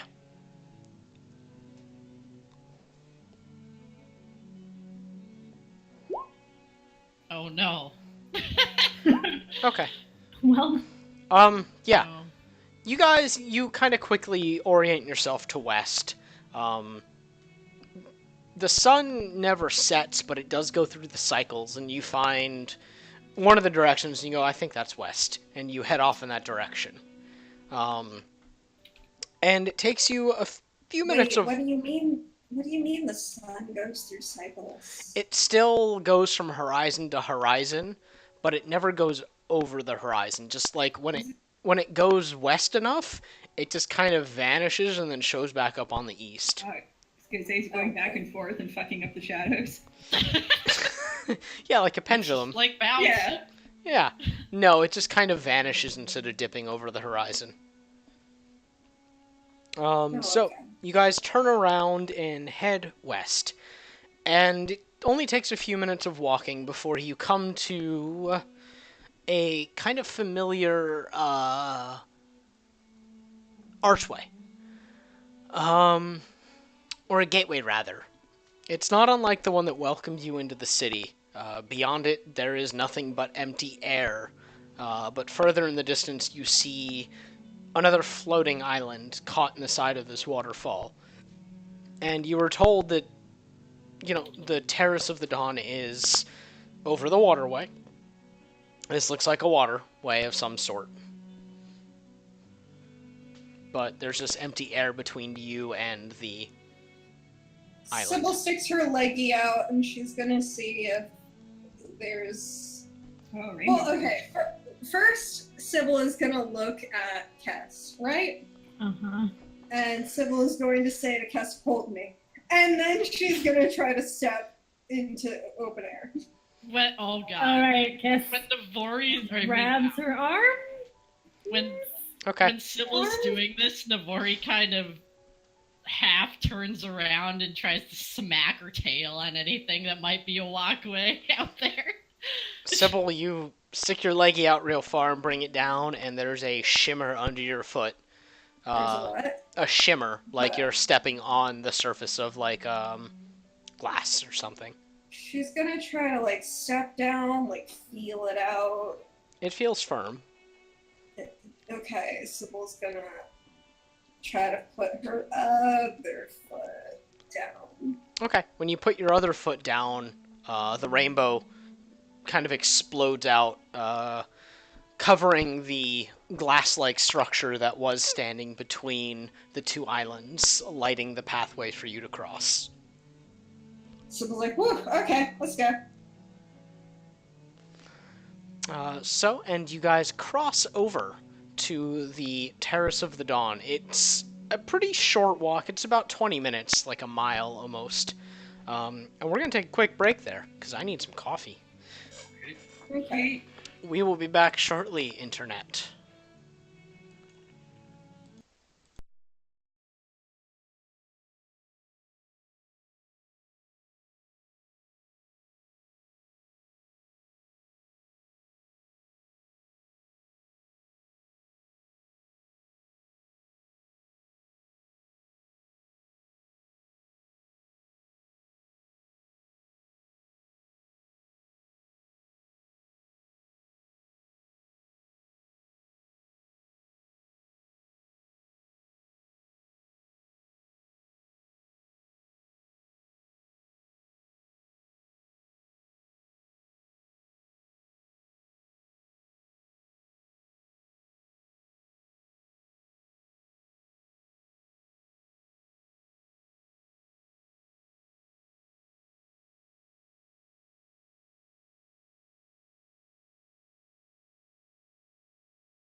Alright, we're back, internet. Oh. Ba-da-da-da-da-da.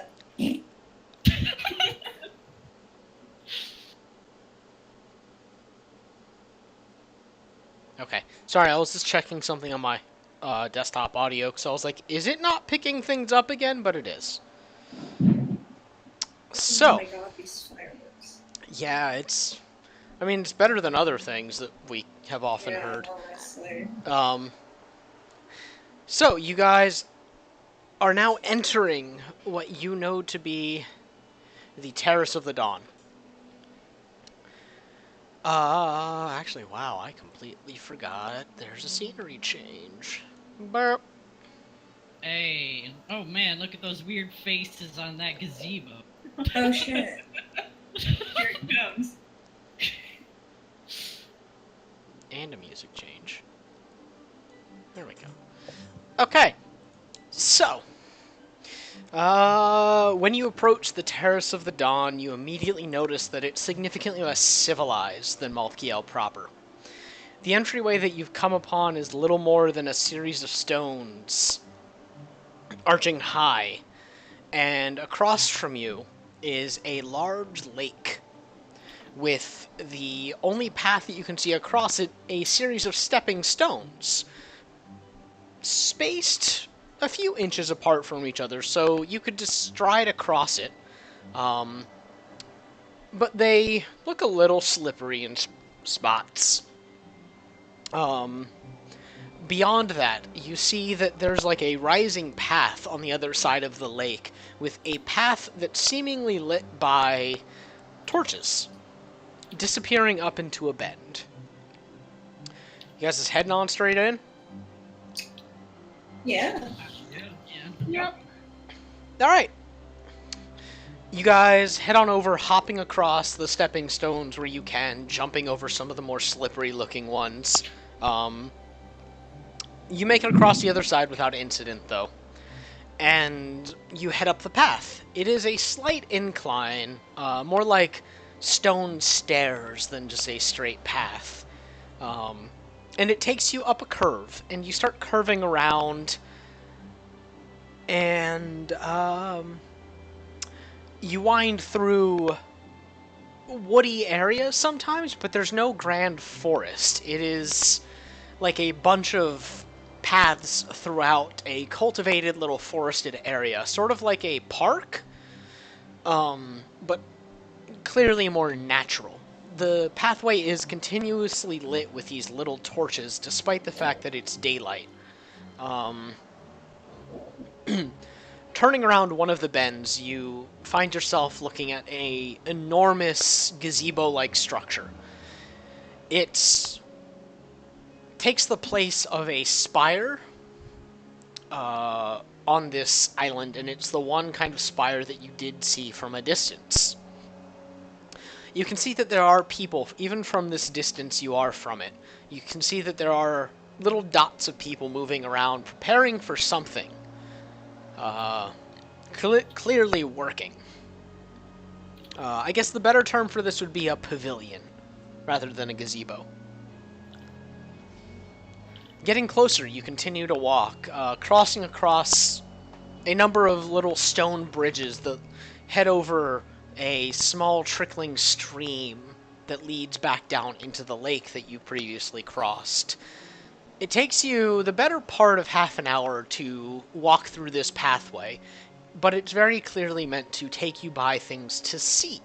Not necessarily sightsee, but things that might provide a nice backdrop. It's very much like the outdoors of a gala. The aesthetic was important. Sybil was right. Yeah.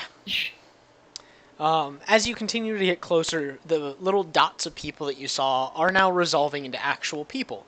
You see that there's about a dozen of them that are actually, yes, setting up for a festival of some sort. There are people dragging out long tables, setting them up, draping cloths over them. There are others that are bringing in large chairs. Some are down on their hands and knees, scrubbing away at the floor. Every once in a while, you notice that They stay over one spot of the floor just going at it for like a solid minute or two, like they're really trying to work something out of it. You continue to get closer and you see that there are people standing on little clouds, floating up about 12 feet off the ground, hanging something from the ceiling of this pavilion. Or I guess hanging is again the wrong word. They're more like lassoing it up because the ceiling is about 20 to 25 feet high. It's pretty high, and you're walking up to get to the pavilion now. It's a normal staircase. No. Whoops. Why am I not hearing anything? Weird. Okay. Yeah, you guys continue to head up. Up these stairs until you reach the top of this pavilion where you see people... yeah, they're definitely getting ready for some kind of party. There are large bowls of things being set out by various individuals, dressed rather simply compared to you guys. You look like people that have shown up very early to prom. What do you do? Make it Sybil look says, like- "Oh, gross! We showed up too early." Can we wander? I guess we could wander. Might as well investigate. Yeah, maybe find out what. I mean, I guess they're not partying for any specific reason, considering that's like half her domain. But maybe there is a reason that we could find out.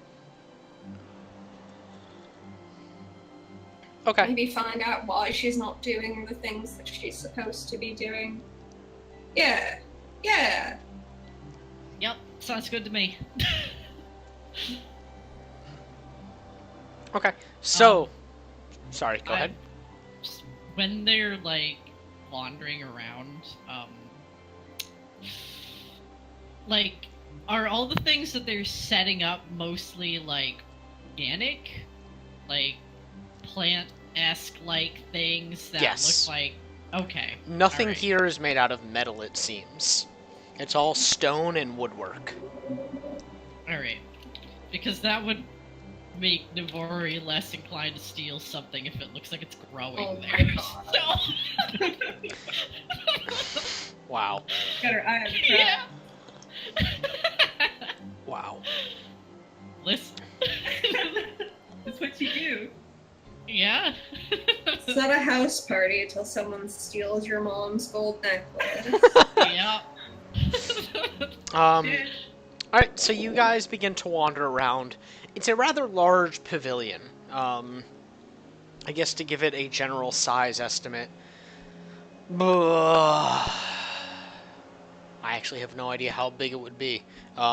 Or how to communicate how big it is. I didn't think of, like, actual feet. Big as balls. We It's can real. assume. It's real big. Yeah, it's very big. Big enough that walking the length of it, it takes a few minutes. Can you play rugby? Yeah, you could play rugby. Cool. Yeah, it's somewhere between, like, rugby and football sized. Okay. Morgan just tackles someone. Shoulder checks a dude. The people walking around preparing for whatever they are preparing for all but ignore you guys. You occasionally have to brush off some of the colorful vines that are now draping from the ceiling very artfully.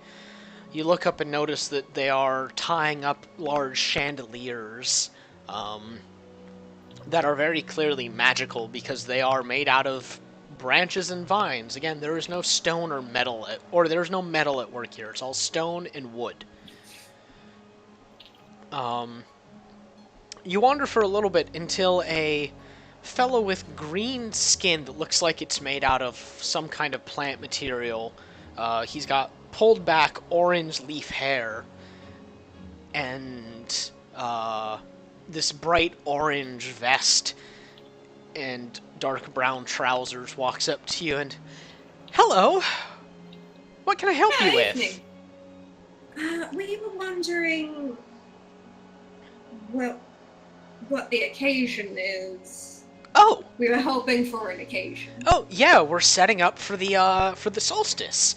It should be coming up shortly, and well, we've got to do it. It's that time of year. The solstice, but I haven't seen the sun move since we got here. Oh, you're a tourist.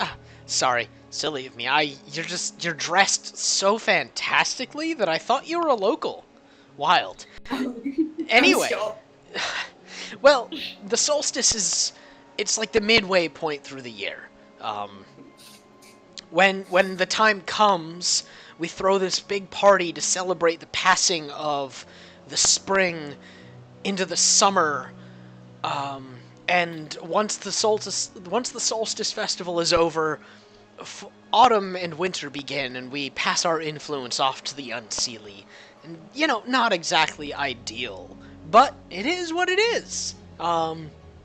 Which is why we throw this giant party to celebrate the time of life and revelry, and prepare for the darker winter to come.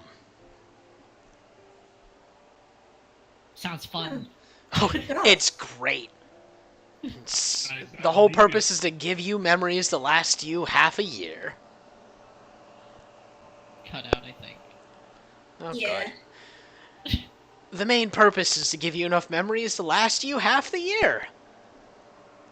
Hey. If you don't mind me asking, what kind of stuff goes on? What doesn't go on? There's typically dancing and drinking and feasting, and we've got a bit of a pyrotechnical display. Got a few wizards from Sigil that come and do some really awesome stuff that I've never really seen before. Oh, nice. Are you in charge of the organization? Oh, yeah, he sticks his hand out. I'm Threst, and I'm kind of second in command. I'm the one that goes and tells Varanester when everything's ready, but I kind of oversee the whole beginning of it. She's not the planner. She's the host. Right. That makes sense. My name's Sybil, and she takes his hand and she shakes it. His hand is kind of clammy, in the way that, it feels like you're shaking hands with a plant. Sybil doesn't seem too bothered by that. It's just like, yeah, that checks out. She's like, right, so, how much... It seems like we arrived a little early. When will the party get started? It's scheduled to begin in a few hours, I think. You're free to wander the area until, the whole thing kicks off. We can't really get started until Varanester shows up, but as far as I know, she's just getting ready. Alright. Well, thank you for the warm welcome, and we will try to keep out of the way of preparation as best we can. No worries, we're quite used to it. And he just smiles, gives you a little wave, and wanders off. Sybil kind of stares out and blows a strand of hair out of her eye and turns back to the others and is like, right, well, Yeah, remember. we gotta find out what the fuck is up with her shirking her duties without seeming like a couple of fucking monks. Yeah, and it seems like no one else does know. I don't know, nothing weird's been happening, at least that we know of now. Yeah. Well, I mean, that makes sense, I guess, that, only those two would know. So I say we try to find a place where we shouldn't be. Yeah, let's do it. Wait, why? Because that's where all the information's gonna be. Checks out. Maria looks like dubious, but not unconvinced. Cass looks Cass looks at Sybil and she fidgets uncomfortably and she says, "The kitchens may be a good place to start." Because they gossip so much. Mm-hmm. Right. I love that you know that, Cass. You're absolutely right, though. Alright, well, let's go. And they're just gonna wander. Okay. That's a kitchen. Can look for people carrying food and see if there's Yeah, a general make direction it- they're coming from. Everybody make a perception check. Everybody. Yeah, everybody. A 2. Oh my god! That's why I said everybody. Damn! Damn. Oh. Yeah. Everybody Okay. rolled better than me. Here. Yeah. You guys are all kind of on the lookout, and you get an eyeful of a lot of things. This seems to be a pretty well-oiled machine for the most part. Nobody needs a lot of instruction. Dancer, you in particular, keep an eye on a few people that look like they are dressed uncomfortably, in the sense that they are dressed to withstand heat, despite the fact that it's not cold. And you watch them, and you see that they duck into a nearby building, kind of like a side entrance into the side of a little, I guess let's call it like a small building that is built into one of the pillars of the gazebo or pavilion. And you see them enter, and they exit with large trays of food. Well, that's looking tasty over there. She kind of nods her chin towards those guys and relays that about the building over yonder where they came in and out. You think it's alright if we go in there, or should we be sneaky? I mean, if we're gonna talk to people, I don't think we should be sneaky about it. No, I didn't know if we were just listening, but fair. Make it look like we belong, and they I will mean, believe apparently we we- belong. Sort of do. Right, I don't know what questions to ask. Well, I mean, this is kind of your show. I know, but like, here's the thing, I've never actually had to investigate anything, and I failed like almost all of my classes in school because I'm a dumbass. Begin by asking questions about the party. Press for details about Baroness. Her involvement.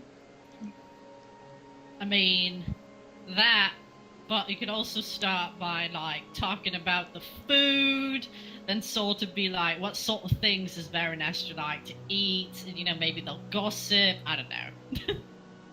Because, like, we're going into a fucking kitchen, right? Like, if we're not talking about food, then what are we doing there? Getting food.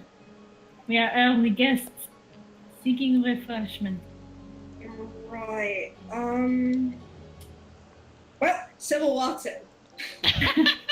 Okay. You head on straight for the little building, and nobody stops you. Yeah. Sybil walks in like she's supposed to walk in. Yeah, I guess the rest follow, like we're her entourage or something. Oh, I thought that they weren't gonna follow because then we crowd the kitchen. Mario's actually gonna loiter outside and look like a Yeah. bodyguard. Yeah, if that's the Yeah, case, just do. Boone will stay, or Clive will stay outside and like entertain Boone. If Okay. the majority are staying outside, then the warrior's gonna go with Sybil. Okay.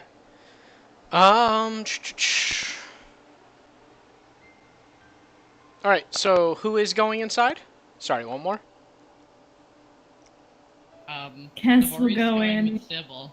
Oh gosh! If only to keep Sybil's- them out of trouble. Yeah, definitely. We need that. Sybil's gonna walk in. I'm gonna assume that like it's got the standard kitchen look to it, right? Actually, when you step in, it is the standard kitchen, yes, but it's very large. And there are a lot of fires going, a lot of individuals working very hard. You immediately are assailed by the smell of a lot of food to the point where you can't pick anything out, but man, it smells delicious. Navori's like mentally drooling. It's just like there's so much food here. I want to eat all of it. That's what I meant by the standard kitchen look, but my brain couldn't quite articulate. Ooh. Oh Oh no. no. Did we lose someone? Shadow. Oh Oh no. no! Okay, Oh, welcome back. hey. Sorry, God. But, okay. Does it seem like there's anyone who isn't particularly busy? Make a perception check. Okay. A 5. You do not get the sense that there's anybody that is particularly not I busy. can't hear you. You keep cutting out. Oh, fantastic. Are you on push to talk? No. Oh. Yeah. Which actually might be a problem. That might be part of it. Huh. Could be you're not talking loud enough. Yeah, that's what I'm thinking. Or it's like, yeah, it's not picking up because of my air conditioner. That's fun. Anyway, I will try to speak louder. You do not see anybody in particular that looks not busy. There are a few people that are very clearly on break, but they don't look like they'd be amicable to talking. To conversation. Yes. Does it look like there's anybody, like, specifically, like, not necessarily cooking, but, like, I don't know, washing things, or, you know, doing more of the servant-y type work that's not... Perception check. Okay. We're good at this, man! Oh god, we're fucking up so bad. Not particularly, no. Yeah! Once again, there Too are... much food. It's too good. Yeah, there's a lot going on, and it's really hard to kind of get a sense of the individuals in the room. It's all kind of moving as one big mass. Yeah, Sybil looks at Cass and Sybil's like, I don't know where your whole kitchen idea came from. All these people are very busy yeah, and there's not so much food. amenable to conversation. Cass is gonna squint. Alright, give me perception. I Squint. love that that just means perception. She's looking for something. She's specifically looking for not the people doing the cooking, but the people who are cleaning up after, like, the chefs, like they're moving Yep. dishes and stuff like that, like the understaff Okay. who are harried and unhappy, kind of thing. Okay. Damn! Making up for our bullshit. Kess, you seemingly know exactly kind of what you're not seemingly. You know exactly what you're looking for. It seems like you have done this before, almost. You immediately catch sight of somebody that is peeling potatoes. They're sitting over what looks like a massive pit with a stack of potatoes in a bin next to them, and they're just kind of slowly twining off the peel and dropping it into the pit. Cass has done her job by finding the person they need to talk to, and she points them out to Sybil. Sybil sighs and she's like, you know, they don't look like they want to talk to me. I hate talking to people that don't look like they want to talk to me. And then she goes up to them and she's like, she doesn't really know what the plan was here, but she's gonna be... Yeah, Navori goes up and she's like, She's gonna be like, excuse me. oh. Yeah, hello. Hi, sorry to bother you, but we arrived a little early and we're a bit parched. Is there anything that we're allowed to eat? Oh, yeah, you can go ask, Bedamboo, and he should be able to hook you up with some wine, I suppose, and, Astrid will probably be able to feed you. She's a bit loose-handed with the meat pies. Right, thank you. By by the way, I haven't seen the person in charge of this party, Verinestra? Yeah, you probably wouldn't see her. She's typically kind of locked up in her, small little pavilion that she's got of her own, getting ready. I mean, we've not seen her for quite some time, but it's really nothing to worry about, I don't think. Alright, sorry, I'm new here. Thank you. Yeah. And she's gonna go try to find Astrid? What's her name? Okay. You go around and you ask after Astrid for a few minutes, and eventually get pointed towards, a halfling woman, actually, who is standing up on a stool overseeing the production of what looks like bread. There's like a production line of individuals kneading away at dough, kind of pushing it down a road. It's a very efficient, almost like assembly line for bread. And she looks over her shoulder at you, kind of like she looks over her shoulder once and then double takes to look back at you and, "Who are you? You're a new face." I am. And Sybil wiggles her finger in a wave, and she's like, I heard that you would be willing to feed a couple of strays. Yeah, we can do that. Don't tell anyone that we're doing it, though. Well, we shouldn't be feeding you anyway. We should be telling you to come back later. But we'll do it. And she hollers something unintelligible. Actually, you speak Sylvan, right? Yeah. Navori, do you speak Sylvan as well? I don't think Okay. so. Okay. Sybil, you hear her say something in a very flowery language that you understand despite not understanding.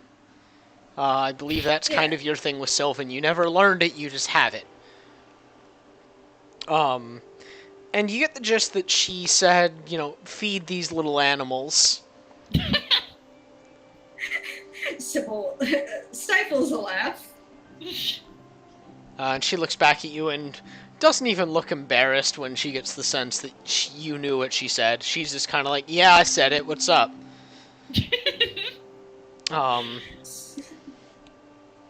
But swiftly enough, a ladrin of summer variety, with like flaming patterns all over his skin, walks up with a tray full of food and, right, here you go. Thank you so much. Try not to Thank you. Try not to eat too much now. Don't want to fill up before tonight. Of course, but you need something in your belly if you're gonna do a bit of drinking, Yeah. But thank you. Yeah. And he kind of pats you on the shoulder, Navori, and then wanders off. So I want to note that as this was happening, Sybil's just gonna kind of try to keep her ear out for the juicy gossip, for the tea. Okay. Make a investigation. Okay.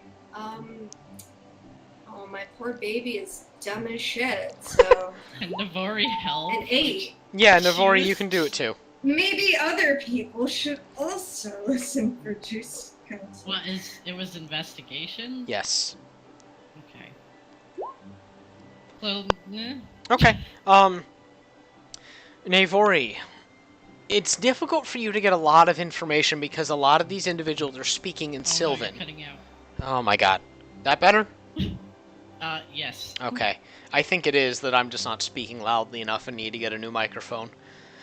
Yeah, you cannot get a ton of simple information because a lot of these individuals are speaking in Sylvan. You get the sense that they don't speak Common at all. But there are some that speak Common, and you overhear people talking about they haven't seen Verinestra in a number of days, and it's strange because nobody went in and nobody has come out. There are some that are worried because they haven't seen her and she is integral to passing the baton, as it were. The party can happen, but the official magic of what needs to happen won't without her. Okay. And a few people say that, or you overhear what sounds like someone or someones have tried going in to see her, and no one's come out. Okay. So Navori. I'm gonna assume that before Navori relays this, we're gonna leave the kitchens. Okay. Just if, I don't know, do you guys have anything you want to do in the kitchen? Eat. Navori's gonna eat the food. What's on the plate is an important question. What are we eating? It is mostly fruits, actually. Very Okay. fresh-looking fruits. There's some that are candied, some that are dried. There's some cheeses and what looks like a loaf of freshly baked bread. There are a few, like, dried pieces of meat. It's not meal food, it is rich person appetizer or traveler's food. Which, ironically enough, are kind of the same thing when you really think about it. You know, you're right. Rich people love sausages, cheeses, and breads, and that's what poor travelers eat too. Sybil's gonna go to the rest of the group and give and hold out the plate and be like, I present to you hors d'oeuvres. Yes. Navori just sticks her hands and shoves a bunch in her mouth. Mari's gonna go right for the candy fruit. Clive takes like 2 pieces of sausage, one for himself and one for Boo. Sybil says, so, I didn't hear anything that I didn't hear before, but we got food, I did. so. What? So apparently, a lot of them haven't seen you know who in a number of days. Some of them said that no one went in and no one went out. She's apparently needed for, like, you know, the magical stuff to happen for this whole solstice thing. But then someone else said that someone did go in, but never came out. So, like, you know, like, maybe there's something fishy going on in there. So we're gonna do a break-in. Yeah. Yeah. So, like, what? It's like there's this little pavilion somewhere we gotta find that's, like, hers. Navori says as she just shoves a bunch of stuff in her mouth. Alright, well, you know, just a quick snack break first. Hmm. Yeah. Alright, is everyone just kind of snacking away? Yeah. Navori's sort of passively listening to anything else if she can hear when she's eating, but, you know. Yeah, I mean, I figure they're also walking and snacking and listening. Sybil, despite having a horrible ability to listen, is still trying. Okay. As you guys go, you don't overhear much in the way of gossip this time. People are very clearly focusing on their work, and they are getting a bit more frenzied, as if time is starting to approach that the party is to begin. You don't see any other guests have shown up yet. You see, make a perception check, everybody. Oh boy. Wow. 4. We got this, man! Dancer's Doing gonna so save her well. butt. What's wrong with my rolls today? Yeah, wow. I need to yay.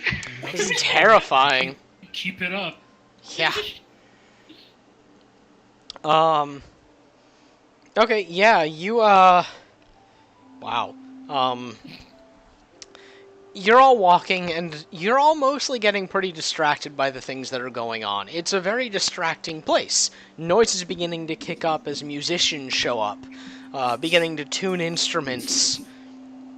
And Dancer, you catch in the corner of your eye what looks like the entrance to another small building built into the side of the pavilion. It's the only other one that you've seen. And, what'd you roll again? 20. 20.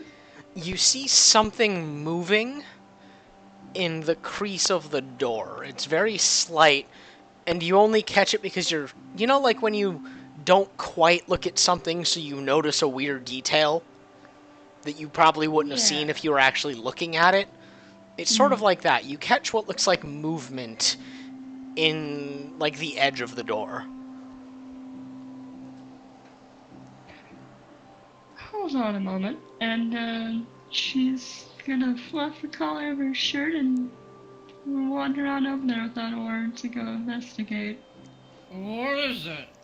Okay, you head over, and you get a little bit closer to the door and make an investigation check.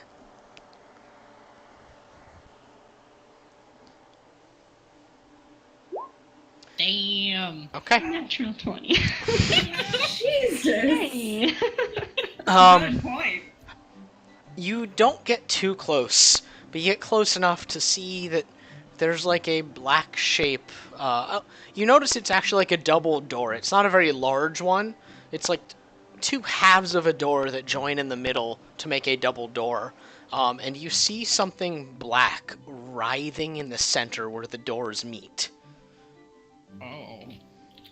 Okay, Dancer raises a paw and, like, gestures for the group to come over.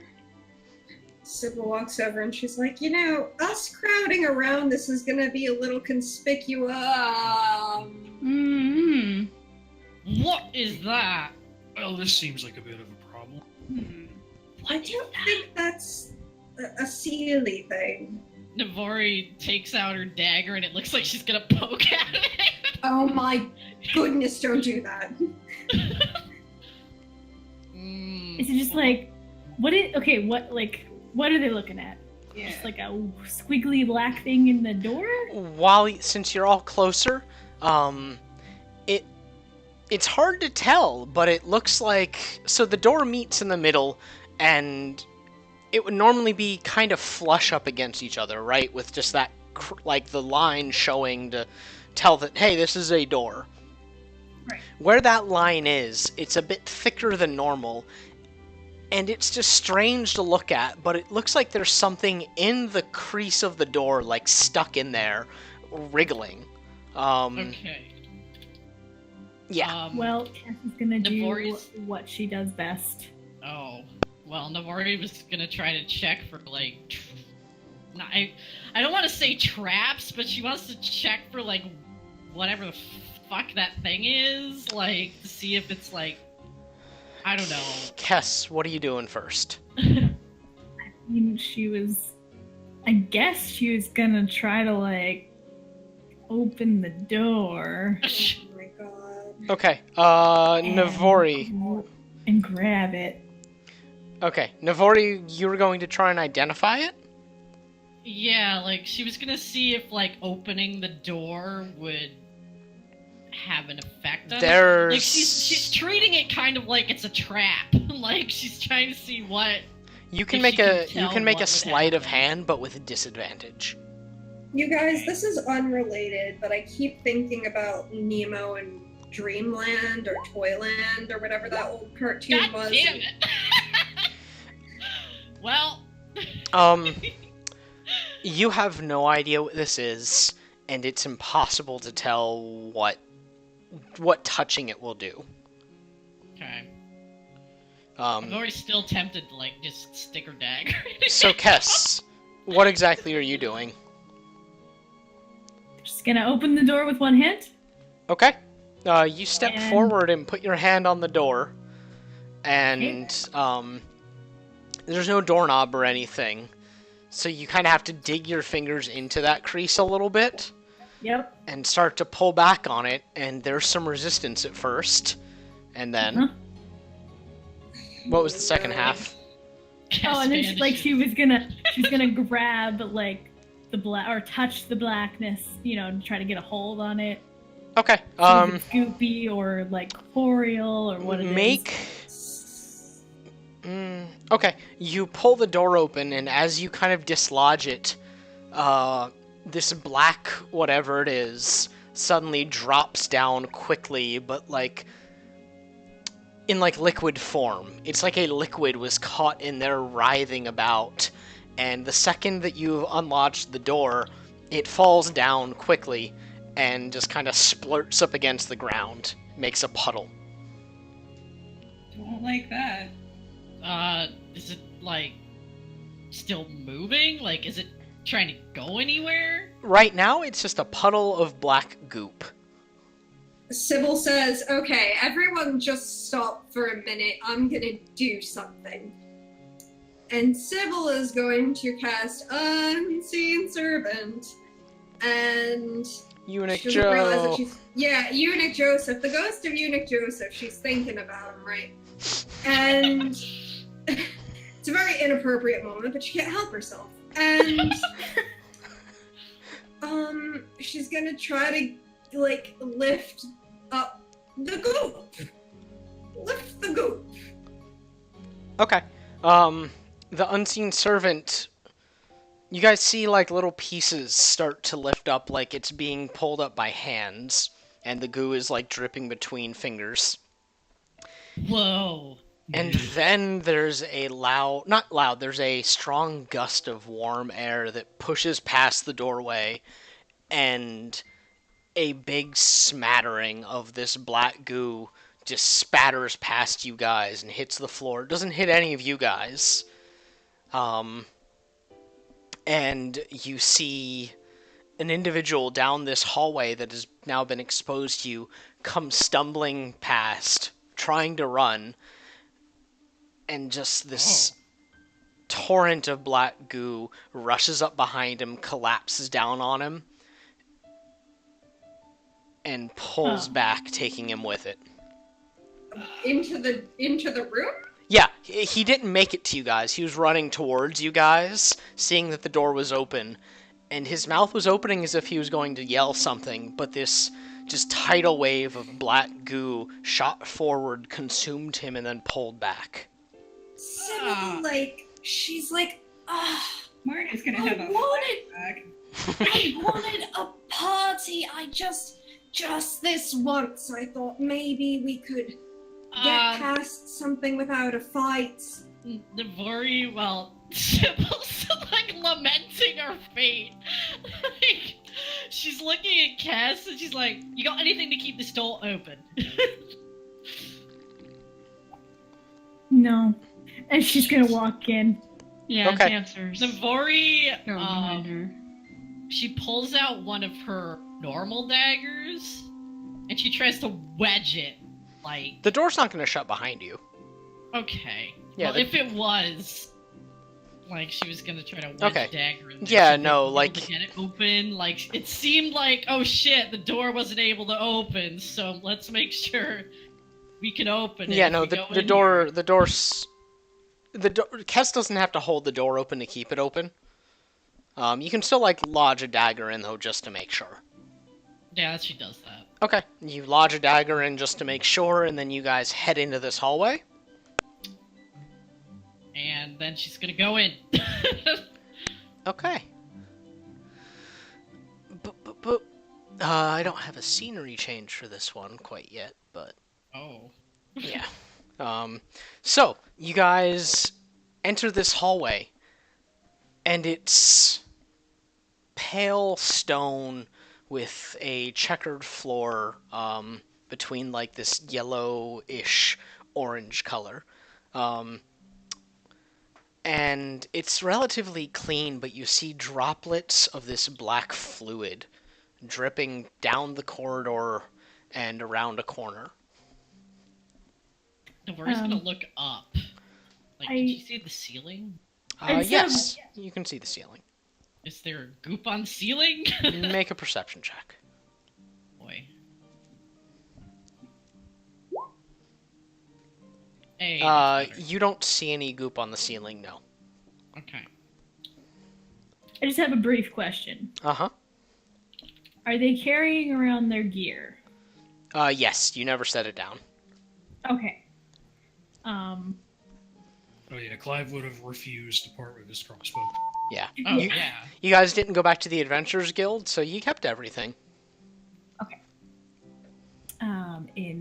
that case,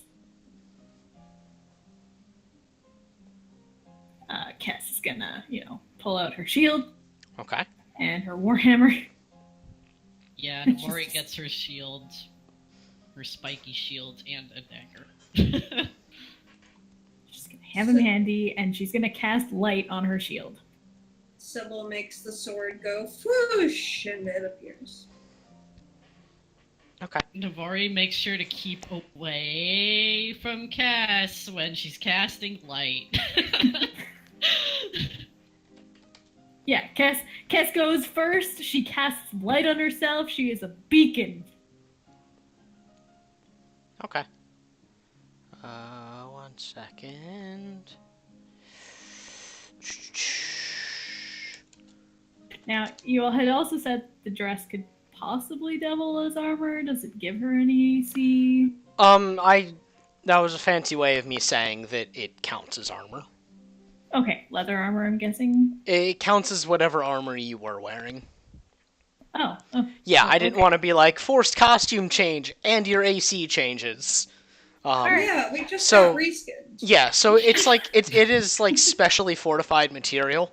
It's Feywild material, so, it can act as armor.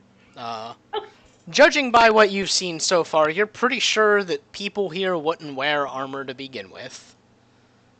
Okay. Yeah. Sorry, I need Oh one. shit. What? Okay. Nothing. I just realized when Navari's holding her dagger, she gets advantage on perception checks. Yeah, her eyeball dagger. Yeah. She kind of needs a little bit to adjust because she's like, whoa, I'm seeing everywhere at once. But Okay. So, you guys follow this trail of goo until it leads to the corner. Do you turn the corner? Yes. Yes. Alright. Guess what I need from all of you? oh Initiative boy. or reflex rolls. Initiative. Oh Okay. man. Can never just be a party, man. 11. 13. God damn it. Where is my initiative? Oh my god! Is Silver Dancer just gonna roll a Christ, she is 20 On every it. Okay, but she's gonna roll ones the entire combat. Oh say my that. god. Don't say that. Wow. I heard this after all my bad rolls. Yeah. Where are they? Are these? Yeah, these are what I was using. Okay. Everything is so much over here. I just heard like a thump from Yeah, I'm trying to hold down my notebook because it's starting to get dog-eared. Okay. Ooh.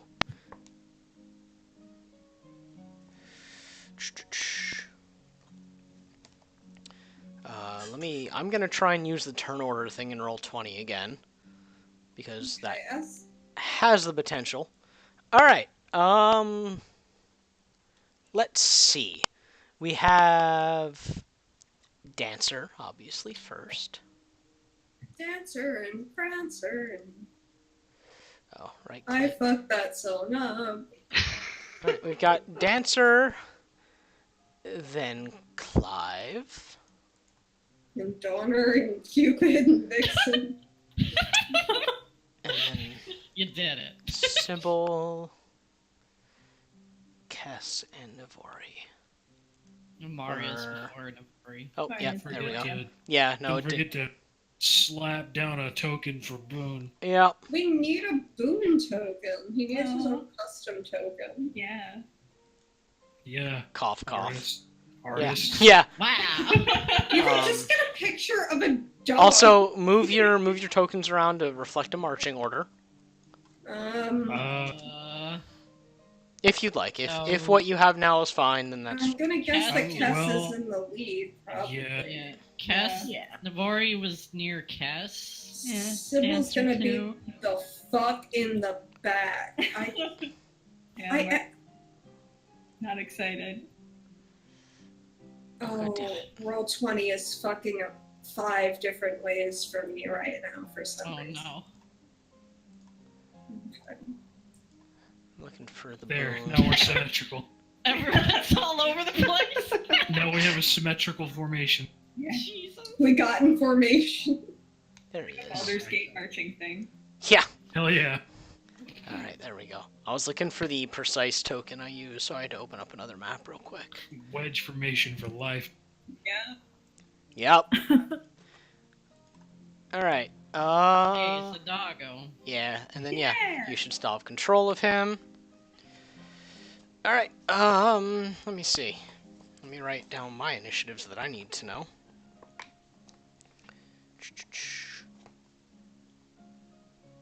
Doing this without a phone app is difficult because I spoiled myself, and I hate it.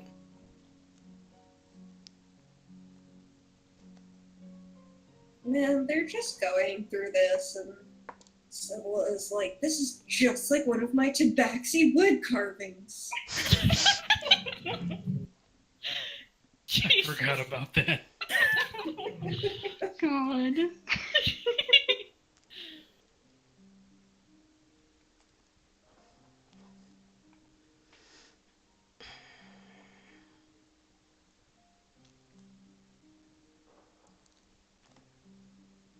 Okay.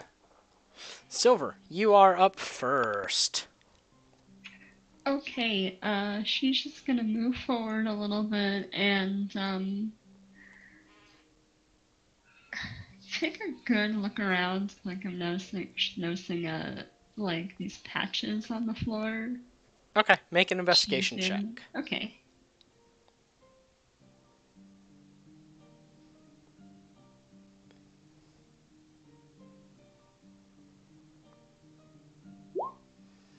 An 8.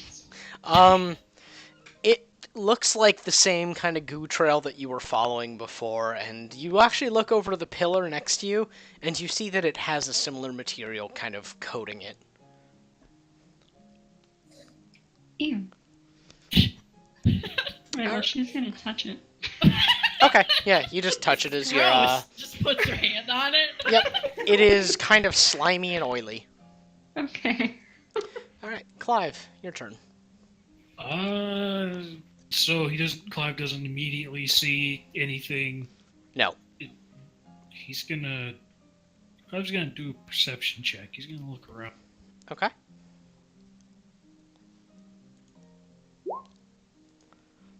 Okay.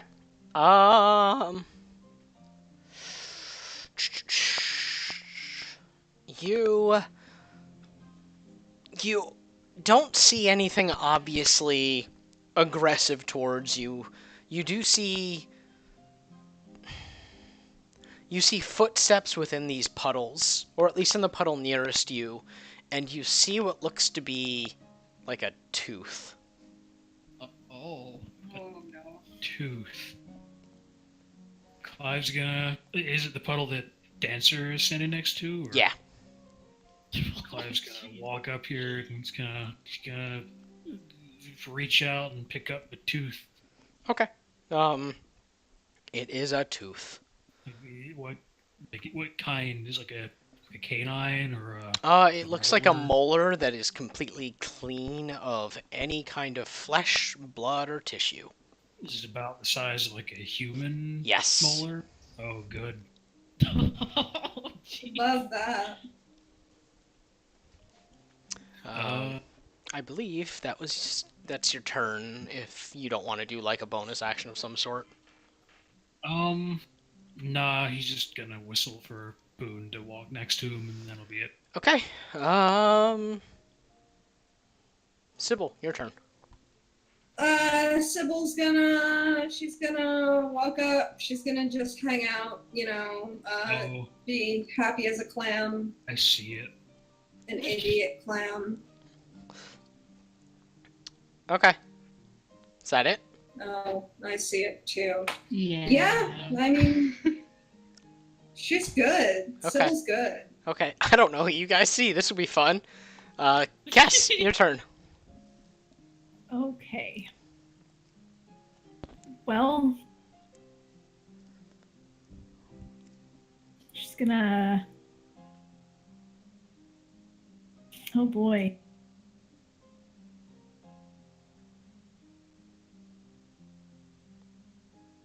You don't know what we see, Mac?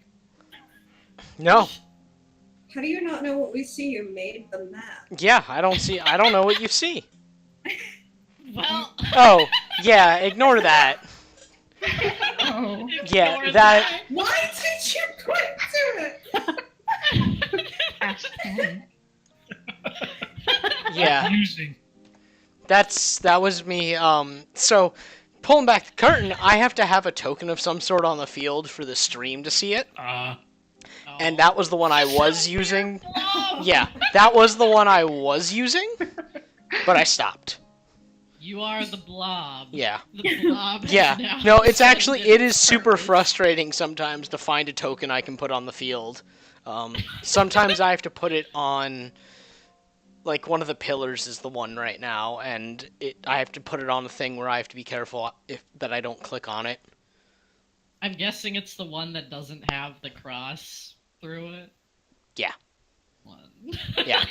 Yeah, because it can't be on the map layer. It's obnoxious. Alright, Kess is just gonna fucking walk forward. Okay. All these losers are investigating. She's just gonna be like 2, 3, 4. 5. Sybil's not investigating. She's just hanging out. Is this room like empty other than the puddles? Yes, as far as you can tell. If you want to make a perception, by all means. Sure. Okay. Nope. Yep, no. As far as you can tell, this room is empty. Alright. That's it. She's good.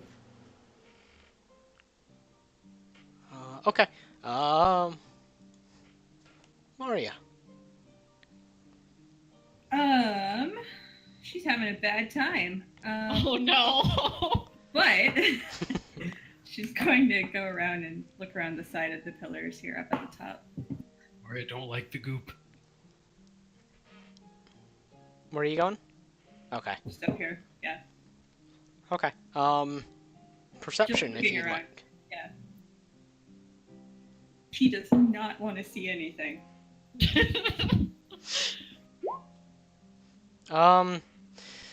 You see kind of the same thing as Dancer. It looks like something kind of washed over these pillars. You can see that there is a much nicer material underneath a layer of goop. Anything for a Are there any bonus? exits around other than the one we came through? There is one on the far end of the hallway that is just not drawn on here, because, you know, it's not really 100% relevant. It is just over here on the other end of the hallway. Okay, gotcha. Yeah. That's it for her. Okay. Navori. Alright, first of all, when Clive went and picked something up, Navori's like, what, you find something in that? Yeah, someone's tooth. Oh. Well, that's pleasant. I love that. Right. So, Navori, like, she doesn't know what's in here. She's gonna try to be sneaky about it, like, because that's how she do. So she's Okay. gonna stealth. See. Alright, I'm looking at the wrong thing. That doesn't roll shit. Okay. Oop. You okay there, pal? I'm fine. Okay. You have to kind of carefully. You keep low. You're not exactly super Yeah, she's- hiding, but you're moving carefully and quietly. She's going over here too. Like, Okay. she's going around this way to see if she could see anything like hiding on the other side of the pillar. All right. She's also kind of looking up at the pillars. Like, do these pillars reach the ceiling? Right. Yes. Okay. But you cannot make a perception check for anything because taking stealth action was an action for you. Oh, really? Okay. Yes, because you're not like a rogue or anything, I believe. Shit. Let me double check on that. I am like 90% certain. The fun thing about the new character sheets is they actually tell you like what you can do with an I know action. shit about stealth, man. I'm pretty She's just sure trying to be stealth is sneaky. an action since I used it as an action whenever I was slothy. Stealth is like a move. It's like Yeah, it's not an action. It's like part of your. yeah. It's part of the action sort of thing you can take. Yeah, it halves your movement. Yeah. So when you're stealthing, you move 15 feet. Okay. Rogues get bonus action hide and stealth. It Yeah. doesn't like. Yeah, hide Yeah, is so- the thing. It's hide Hide takes is your the thing, action. Yeah. Okay. Sick. Let me see. Then, she was. What was she? I don't even fucking remember. I think she was here, so. Yeah, the new D&D Beyond character sheets tell you what actions, what you can do for each action, bonus Yeah, action, reaction. It doesn't say stealth there, so that's Yeah. why I'm You're confused. doing hide. Yeah, Okay. hide is the equivalent. Hide is an action, and while you are like stealth / hiding, you can only move half your speed. Yeah, unless you're Oh, doing roguey so shit. I'm hiding? Yeah. I'm confused. Hiding and stealth, hide is the name of the thing that you use to do stealth in combat. Oh. So Okay. you are stealthing? Yeah, it's just it's the I name of the guess. action you take. Alright. So then she can't look around. Correct. Shit. Well, can she touch this pillar like an idiot? Yeah. Alright, she does it. Okay. Yeah, it is gooey and kind of gross. She tries to sort of like pull some of it off, I guess. And just kind of. Yeah, it Put comes it- with you. It's not difficult to pull away. And Is it she like- just looks at it like. Is it like fruit roll-up consistency? Oh my god. It's like melted fruit roll-up consistency. Yeah. Okay. Gross. Gross. Yeah. When she's holding it, it doesn't like hurt, right? No, it's just disgusting. Alright. But okay, Yes. Dancer, you're up. What are these numbers? Alright, Dancer's gonna get her quarterstaff out Okay. and just keep walking forward since Cass wants to do that business, but she's keeping close to the pillars and like enough to give her cover if needed. Okay. You gotta keep him up with Cass. Yeah, she does. She does strap herself. alright. Stop, and let me move you back to right here. Okay.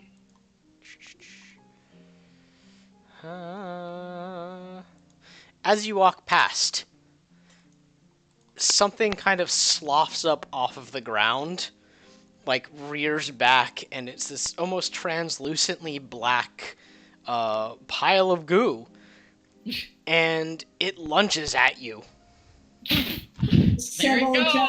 Sybil from the back just goes, "Oh, great!" What? That hit. It's a 19. Yeah, that hits. All right. You take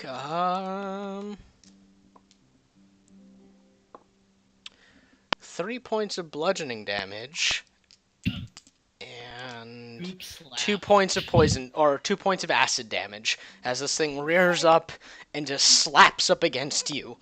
And it's a little bit more, it's surprising more so than it hurts initially, but then there's this burn of like acid on your skin that hurts. We're fighting Yeah. Grinder. She like recoils back with a hiss and gets ready for some snacking.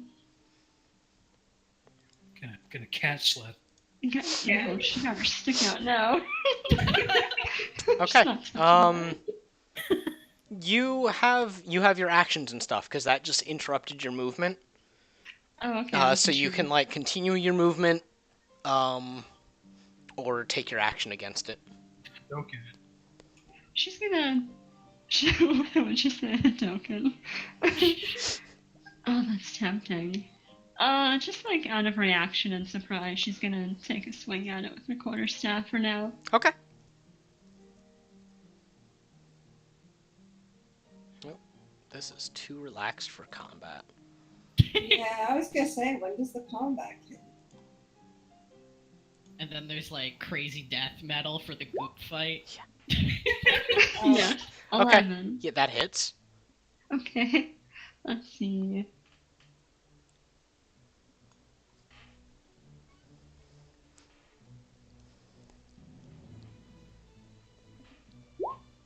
Seven.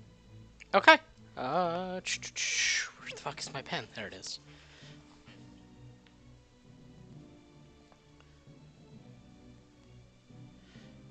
Oh god, math. Save me. Use a calculator, bitch. Okay. Yeah, do you want to do your, bonus action attack? I'm looking at that right now. I can't remember if it was unarmed or if quarterstaff. If you do it with a monk weapon, you can do a unarmed strike as your bonus action. Okay, yes. So for bonus action, she will. Or take no, another- it's not a bonus action, it is a follow-up. Oh, well, gosh. I Or need no, to write all this it is a down. bonus Okay, action, never mind. Yeah, Okay. sorry, I'm all over the Oh place. my god. Okay, well, she'll take another whack at it with her stick. Okay, For bonus action. yep, that hits. 17. Okay. Nice. Smack the blob. Yeah. You smack away a good chunk of it, actually. And it's kind of left quivering and much smaller than it was before. Alright, it is Clive's turn. Okay. Clive's he's gonna move right here. Can he see the thing from there? Or does it be one more? No, you can see it from there. Okay. He's gonna shoot at it. Okay.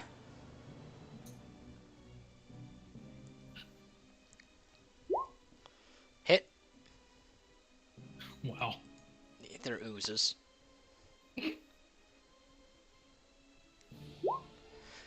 Okay.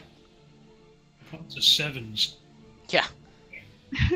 Alright, yeah, your crossbow bolt arcs out and just takes out another big chunk of it, and this time it's just kind of left as a little quivering puddle.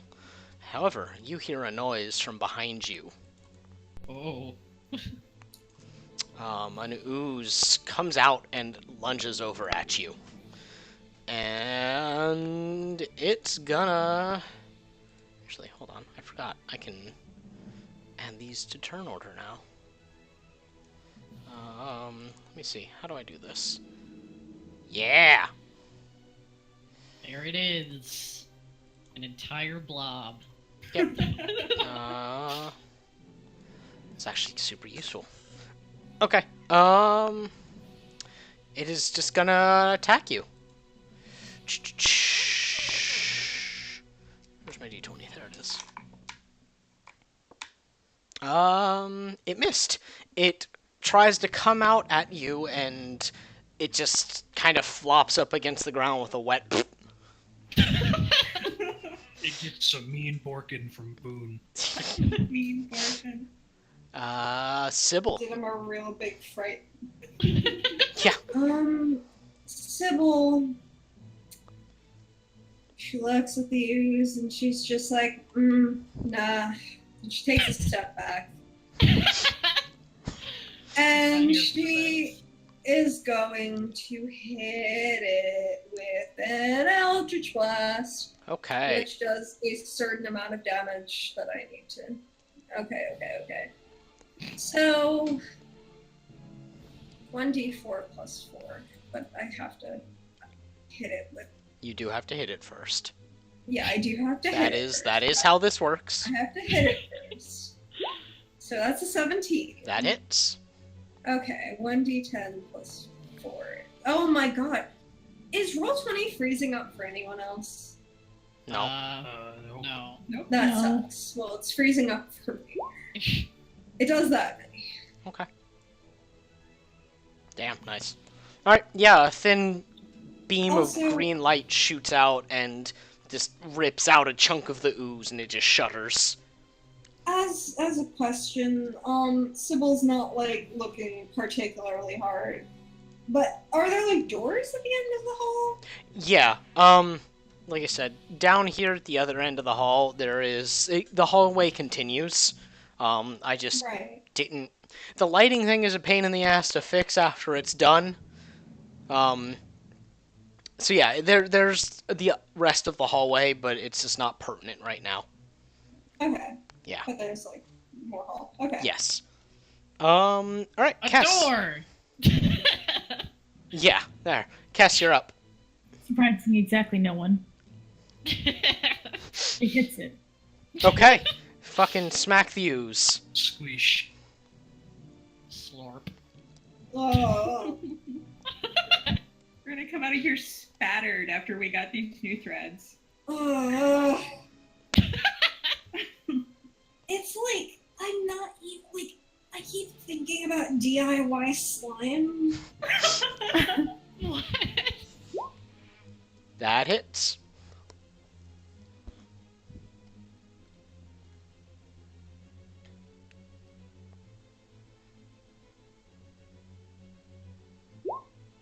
Alright, you bring down your hammer and squish the ooze so hard that it just spatters out and does not reform. Oh, Okay. so gross. Yep. She's still got movement. Yep. So she's gonna move. What does it Over smell like? here. Does it smell like Nickelodeon slime? Gak. Oh. It actually smells kind of rotten. Ooh. Oh. Yeah, man. it smells like rotten gack. Oh. Yeah. All right, is that your I turn? just keep thinking, Yes. like, you know, when Alright. you get the slime Cat- in the Mario. jar? Yeah. Oh, me. Yep. Okay. So it's just the one that's left alive so far, huh? Yep. She gonna shoot it? Here, and yeah, she's gonna shoot it. Okay. Shoot the slime. I shot the slime. Why can't she? She is upset by these. That hits. Gonna deal with it the only way she knows how. That's right. Bullets. All right. You crack off a round, and that ooze gets torn up by the bullet and does not reform. Much preferable. All right. Nevori. Well, alright, okay. Sybil says, hey, food for thought, you guys. Maybe we should go to the door at the end of the hall. Yeah. Keep your guard up. I doubt that was the last of them. Navari is over this way. And she kind of looks at all that since she didn't really see what was happening. She just heard some splats. And... Some wet noises. yeah. Couple of like grunts. Grunts and their wet noises. Makes it I'm so gonna much worse. take it something, you know. She sort of gestures. Right, and she's gonna look around for more weird oozy things. All right, make a perception check. And particularly, like, you know, the places that she couldn't see when she was on Sure. the other side. Yeah. Oh god, where did I move the thing to roll from? Shit. Here it is. Perception. I got advantage now. Yeah. What do you see with your Nice. special eyes? Okay. Actually, as you're looking, you see something real fun. You see an ooze coming at you. Wow! As you spot it just in time for it to leap, or no, it's not leaping at you actually. It stops in front of you, and make an intelligence saving throw. Oh my god! This Okay, is the wait, worst hold on. remake of Flubber ever. I just Oh my closed God, this. stop it. We don't even have Robin Williams. An intelligence This is saving awful. throw. Oh, sorry, that's still advantage, but it's 18. Okay. The first. You feel this weird, like, pressure on your mind, and it eases up before anything happens. He's like, whoa, what the fuck was that? Psychic What is oozes. that? That was Bad, very for bad. action, right? Yes. Okay, let me just make sure that bonus actions. Okay, she doesn't need to do any. Wait. Oh no, never mind. Actually, no. Okay, yep. Technically, that goes after you. Okay. Dancer, you're back up. Thanks. And she looks between the three that decide to take shots and Cass making her way downtown, walking fast. Thanks. I was gonna do it if you didn't. God bless. I'm seeing that Navori has an Uzi problem down there too. Wow. Well, it's stuff to Excuse do. you. She's gonna go help her friend. It's a bit of an ooze. I didn't even mean to. My powers are too strong. You have grown too mighty. It must be stopped. Okay, well, she's gonna go down and. Hey, Bada, take a swing at the ooze. Okay.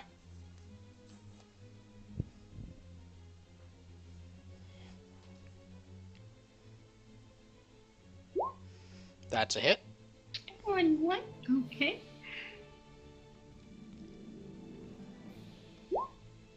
A whole 5. Okay. And then bonus action, backhand. The thing. Okay. Backhand the Well, she doesn't want to touch it with her hands because what if it burns her hand? Yeah. So just the back of her hand. Yeah, it's fine. It's fine. The fur. So, The fur is a protection. yeah. Oh my god. Her toe beans need to be protected. Protect the beans. That hits. And Nate. Okay. Cool. I keep losing my fucking pen.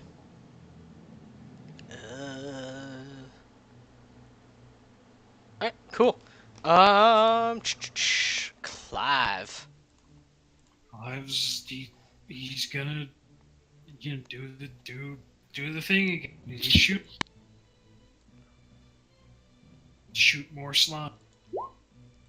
He shoots the slime Damn. real Oh my good. god. Yep. Oh my god. Roll your damage. Thanks, Shoots the God. slime real good. Jeez. You decimate that slime. Like it. It's just God, your crossbow bolt hits the slime so hard, the slime might as well have never existed. It just like picks the slime up and pins it to the wall. A fine slime mist. Yeah, the boy's like, whoa, thanks. Alright. I just want to say, like, around every corner of this fight is an innuendo that none of us seem to want to make. Doing our best not to. Yep. Alright. For Sybil, you're up. once. Sybil is gonna just, she's just gonna go, you know? Sometimes you just gotta go. Oh my god.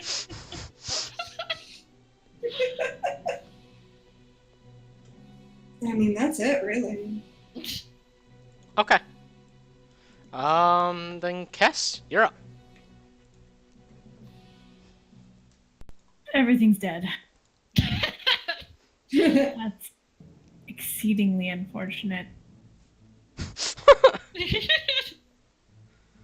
Okay, well. She looks at the group. She looks ahead. Squish him, Cass!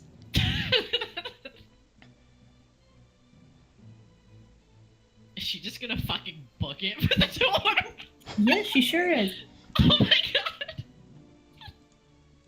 god! Actually, I'm gonna stop you right here. Alright. And you get oozed. As There you it begin is. to jog past, an ooze leaps out at you. Or rather, it like oozes up off of the ground from the little puddle it was starting to make. It's gonna lunge at you.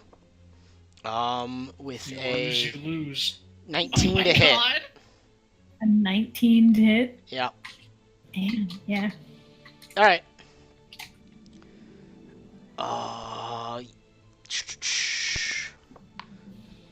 That's 2.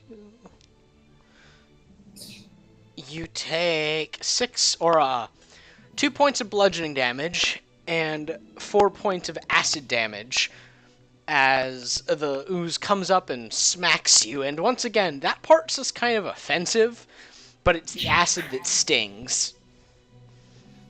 And do you Well- feel like if this had like touched metal, like if you were wearing your metal armor, that would have been bad for the metal? Well, she's glad she is not wearing metal armor Yeah. at the moment. For now. She's gonna smack it. Yep. Actually, no, you know what? She's not gonna smack it. She's no. gonna keep going. Oh. It can take this opportunity attack. Okay. Yeah, it's gonna make an opportunity attack. And it's gonna miss. Cass is gonna trigger all the oozes. Pull them into a kill group. Let's go. Crowd control him and then DPS him down. AoE boys. That's her goal spot. Okay. I'm gonna stop you in 2 spots. Oh my god. All right.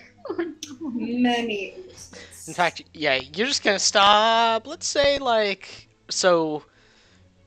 Where are you gonna end up again? Right there.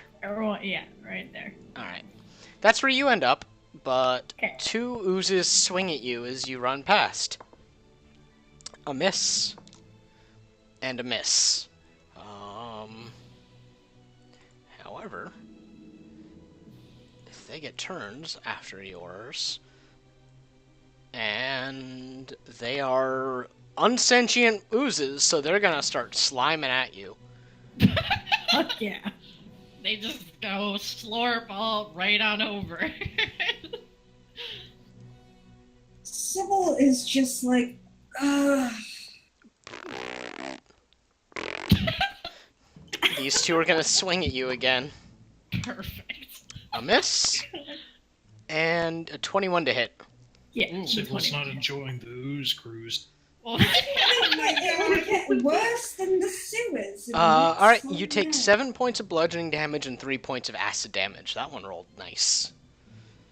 As it just it swings at you and slaps you, and the slap is the least offensive part of that one, actually. That hurts.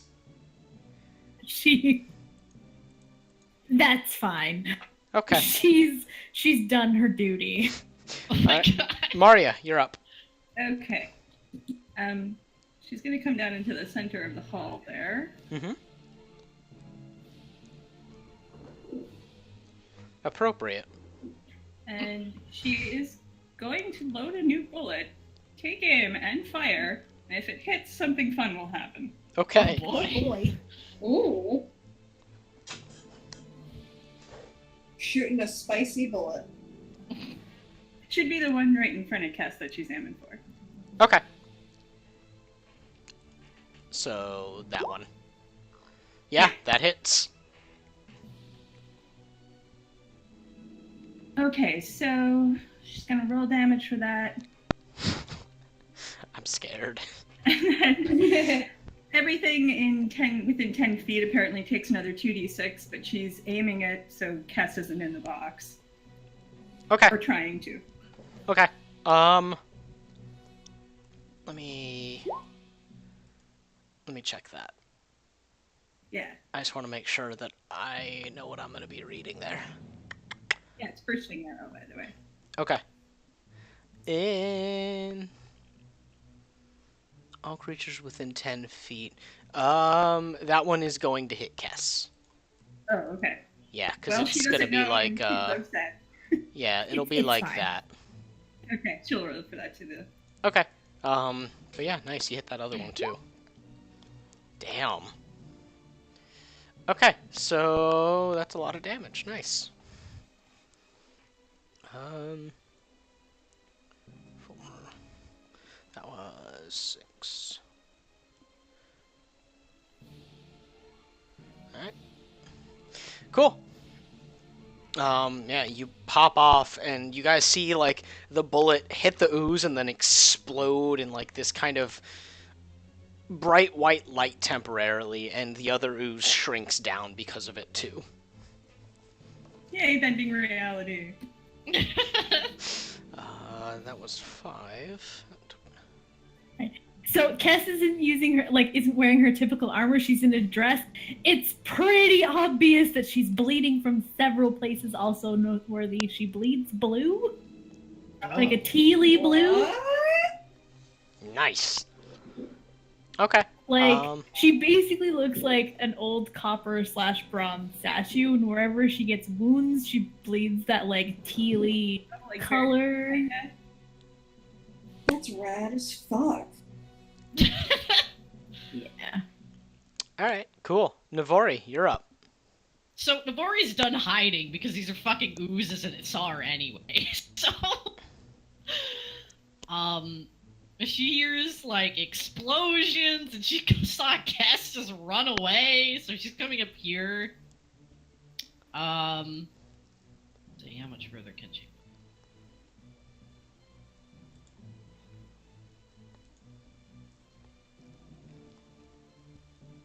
Oh right. Shit. Okay, well, yeah, she's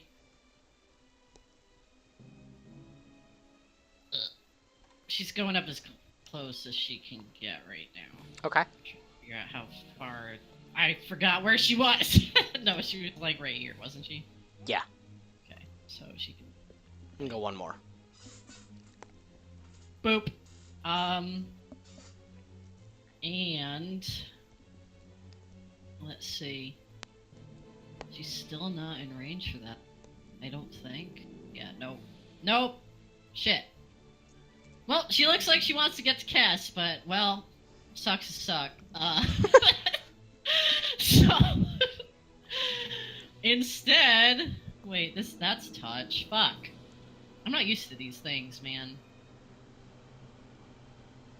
She wants to do a thing, she can't do a thing, she kind of like, just kind of like,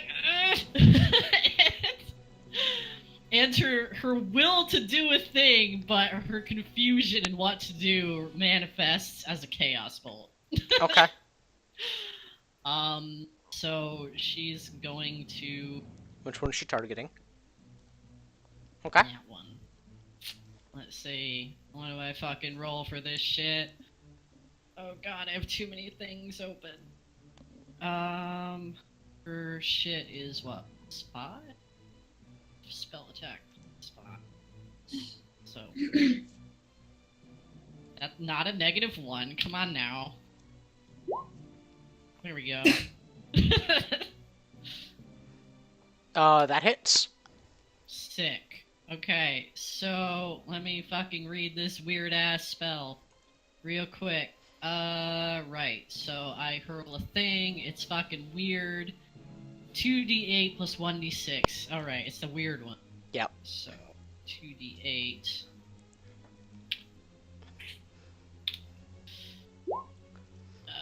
And I pick one of the d8s, and that determines the damage type. Yep. Okay. So that's let's see, what are these fucking... That doesn't even tell me what it is. Wait, oh, there it is. The Yeah. down here. Okay. You either get to do force or lightning. This spell is really long. Yeah, it's Alright, either force or lightning. Yeah, she's gonna use force. Fuck it.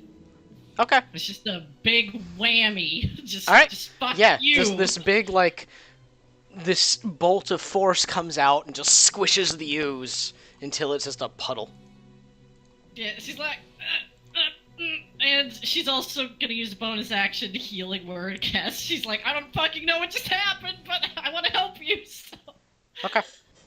Let's see, 1d4 plus blah. Okay.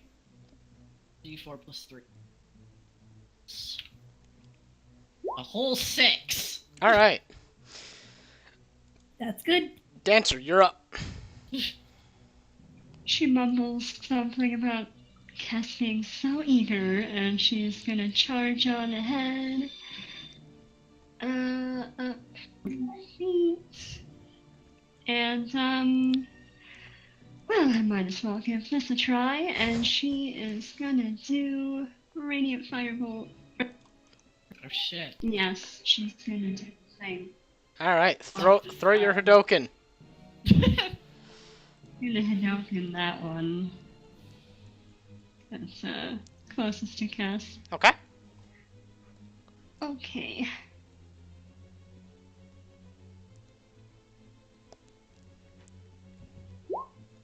That hits. 24. Jesus. Oh, she's so ready. She doesn't Got like this. this. Yeah. A 6. Okay. Are you gonna blow your key point to do it again? You know what? I think so. That was fun. Explosive fire bits. She did it. She's Okay. gonna try again. All right. That hits. Hey. 7. All right. You throw one, like you extend your hand out, one fireball just shoots out of your hand. You bring up your fist and punch out another one, and this one fries the ooze until there is no ooze left. She gives a very triumphant nod at that. Yeah, the boy's like, whoa, you set that thing on fire real good. I did. Clive, you're up. Clive's gonna shoot it. All right. Bang, bang, He's not bang. He's not going to tell his dog to bite one of these things because that's just gross. That is gross. Who would not enjoy that? He'll eat his own poop, but he won't eat an ooze. That hits. Oh, okay. Nice. Hey. All right, cool. Nice shot. Sybil, you're up. So that one ooze is just still kind of like chilling. I wouldn't call it chillin'. It's kind of like leaning off to one side, but it's still hanging out. Yeah, Yeah, it's quivering like nebulously, precariously even. so chilling. She's gonna shoot it. That hits. All right. And then she's gonna move up too. The thin green beam of energy that arcs out of the tip of your sword just slices off more of the ooze until it's still there and still a threat, but you know, not really. Kess, oop, I don't know how that happened. Kess, you're up. Okay, she's gonna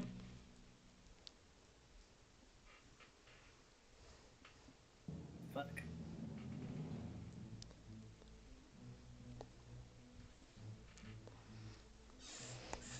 Oh, well. She'll just